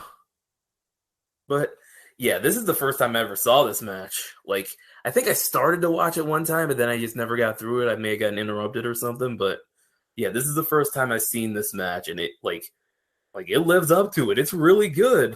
Like, fun note: Taka Michinoku, Dick Togo, both in the New Japan Cup. Oh right, yeah. Well, I mean, they're out of it now, but they were in it. We're in the actual current New Japan Cup. Yeah, that's pretty awesome. But one thing I noticed about this match too is that the ECW ring is definitely not ready for like this type of action on it. Like, that ring is so held together by string. It's so loud when these guys are doing their thing. It is, and that's kind of like, that was kind of a thing in ECW, was a very loud ring, and that's cool. That was nice. But in this match, it's so loud because these guys are just always bouncing on it, and always jumping, and always running, and always leaping. So it's some of the loudest ring you will ever hear, ever. I was going to say, I love the loud ring. I really like it. Like, it's just, like... It makes you feel like you're in the action. Yeah, it makes the chaos, especially with a match like this where there's so much chaos going in and there's 6 guys just doing shit for 16 minutes. I mean, the ring is always bouncing, always making noise. Like you can sense that like there's so much chaos going that this ring is just bouncing up and down and up and down and up and down with no chance to even slow down. Yeah, like, and then this match is just like, it is a bunch of spots. It's like would it be wrong in calling it like a predecessor to the Dragongate 6-man? Like, kind of like a not like a setup for it. No, I think I don't. Dragongate was coming, but like, no, I honestly don't think you're wrong. And Alan kind of brought that up too. That like the holy grail of like, or the holy trinity, he said of matches that people, crowds, unfamiliar crowds, learning. And it's just kind of the same style here, where it's just like, all right, look, you don't know who any of these people are, but it's not going to matter. You know what I mean? Like in a few minutes, you're going to know who these people are. You're about to find out. Right. And it's like, and credit to ECW and credit to Ring of Honor to just say, hey, do whatever the hell you guys got to do. Who cares? Blow the rest of the doors off this entire show. Like, no one's going to be able to follow you. And they follow this with Shane Douglas and Pitbull number 2, by the way, which was not as good as this match was. So, but that like, match was bad anyway. Yeah, it was a horrible match. They have to follow this. Yeah. Not great. But no, I appreciate that they just kind of said, hey, here's your time and go out there and do whatever you guys got to do. We don't care about the rules. Don't give a shit about anything. Just go out there and let people know who you are. And I think, I don't think you're wrong. That it's a very much a predecessor, and I'm sure Gabe Sapolsky was influenced by this match when he booked that Dragongate 6-man. I'm positive of it. I mean, there's no way he wasn't, and I guess we could probably ask Gabe if that played any part of it. But yeah, it does feel like the spiritual predecessor of the Dragongate 6-man. Yeah, I like. It's that fast-paced, Japanese junior style. If you like it, you're gonna like this, Some notes that I took. Joey Styles claimed that Sasuke wrestled in the Tokyo Dome the night before in front of 50,000 people. I did some research. He did wrestle in the Tokyo Dome the night before, which is crazy. Going from the Dome to the ECW arena. Viking Hall or whatever in the 2300 arena, yeah. Swanson and Rittner. In front of 50,000, I will question that. Muted for a burp there. Yeah, I can't. No, you're telling me? You, Sue Williams, are telling me here on March 10th, 2022, that New Japan is lying about their attendance in the Tokyo Dome? I mean, if I just don't have it. No, how dare you? Well, look, all I'm saying is they did 40,000 for that one Tokyo Dome, and were they calling that a sellow? They have a lot. Yeah, the Superdome vacancy is a very wide range of. They can go Superdome vacancy from 25,000 all the way to 60,000. It's amazing. It's all about the setup. It's all about the setup. Yeah, How big is the stage? Maybe that. Right. Did they? So I'm looking at this too. They said 60,500. I mean, come on, it's absurd. Well, Styles said 50,000. Yeah, New Japan claims 60,000 on Cage Match. Okay, maybe Joey got his numbers from Dave on that one. Yeah, well, I'm dubious about both numbers, but yes. That's as am I. Yeah. The Faces did the awesome spot from Fire Pro where you tag your partner in and then you both drum on the guy's back. Yes, yeah. That spot, I popped for that. They did the one thing where they had Great Sasuke in the ring and they laid him over their knees, and then all three of Taka, Terry Boy, and Dick Togo posed on the prone body of Great Sasuke.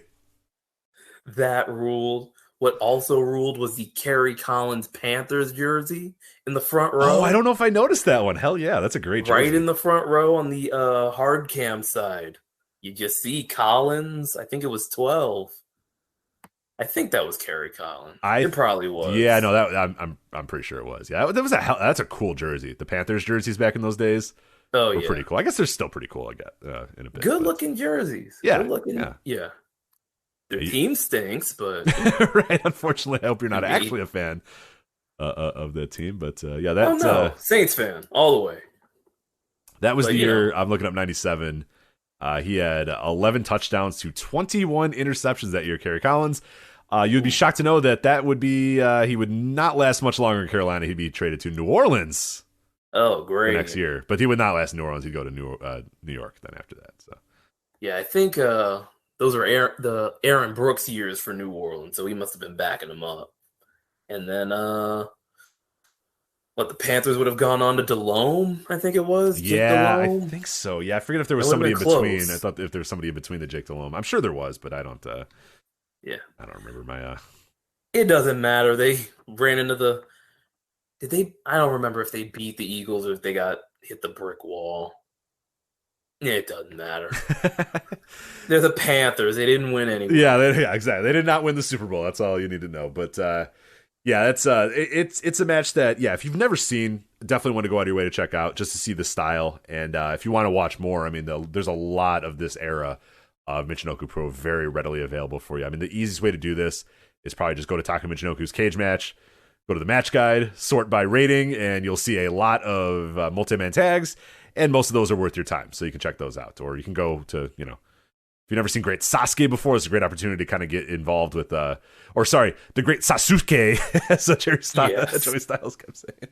And you got that. But I think it was at one point the ring announcer goes, "The Great Sasuke!" And Joey Styles goes, "Nice job by a ring announcer." And I'm like, okay job by him. It was close. It's close, not great, but I'm not one to criticize anyone's pronunciations of anything. But if you've never seen this match before, go and watch it. Yeah, I know. I'm usually ironclad in my pronunciations, but great match, and really just Alan picked up on the theme. It was matches where the crowd slowly doesn't know anything about the guys, and by the end are just like just jumping up and down, loving what they're seeing because the match is incredible. So. There you go, and that has been Suit and Rich recommend matches to each other, and that has been this episode of the Flagship Podcast. Suit, I before we got on, I said, hey, do you want to go 3 hours? And you said, we'll see what happens. We went 3 hours, because of course, somehow, some way, we went 3 hours. I told you, hey, we'll plan on 2. We'll see what 2 happens. 2 did not happen. We went the full 3. I said, let it ride. You said let it ride, so... There it is. But before we depart, Suit, do you want to get your plugs out of the way? Let people know where they can follow you, where they can see some of your work, where they can listen to some other stuff that you do as well. Plug away, Suit. Voicesofwrestling.com. Well, you would have found it if you found this show. But yeah, I've been doing a Brock Lesnar retrospective series called The Brockumentary. Another chapter is coming. I've gotten up to... Well, basically, it's a career retrospective of Brock Lesnar's first run in WWE. I am up to SummerSlam 2003. That chapter will be coming sometime soon. Follow me on Twitter at Suit Williams. If you like hearing my voice, I do a podcast with my friend Mel where we talk about sports and we also talk about wrestling. It's called Smark Sports, SMARK. And you can check that out wherever you get your podcasts. And that's me. That's pretty much it. There you go. Well, Suit, thank you so much for coming on here and doing this. It was a blast. Obviously, as I mentioned, we have done those WrestleMania weekend previews. We've done some other stuff as well on audio. But when Joe was gone and he was saying, I do whatever you want to do with the Flagship this week, you're one of the first names I thought about of like, hey, it'd be really cool to get Suit on here, get his thoughts, talk to him about these shows. And it just so happened we had an all-time great AEW show to talk about and a bunch of other great stuff. So I want to thank you so much for stepping up to do this. I really do appreciate it. And I'll have to have you back on sometime very, very soon as well, or at least have you on sometime soon to talk about something, whether it's on Patreon, whether it's the WrestleMania weekend, something. We will definitely touch base again very, very soon, and I hope that we can go watch some wrestling shows together very, very soon as well. So, oh yeah, hey, pleasure was mine. Well, thanks. Only bad part is I won't have a Flagship to listen to tomorrow. Yeah, that sucks. I am on it. It sucks. I know. I always tell Andrew Rich when I'm done with a guest spot on Music of the Mat, I'm like, motherfucker, now what am I gonna do for 2 weeks? Like, I'm not gonna be able to listen to your show. So it definitely cuts into your day. But Suit, thank you again for doing that. At Suit Williams is how you can follow him, and that is it for us. So of course, make sure you support our sponsor HelloFresh, HelloFresh.com/VOW16, promo code VOW16 to get 16 free meals and 3 free gifts. So for Suit Williams, I'm Rich Craich. This has been the Flagship Podcast. Take care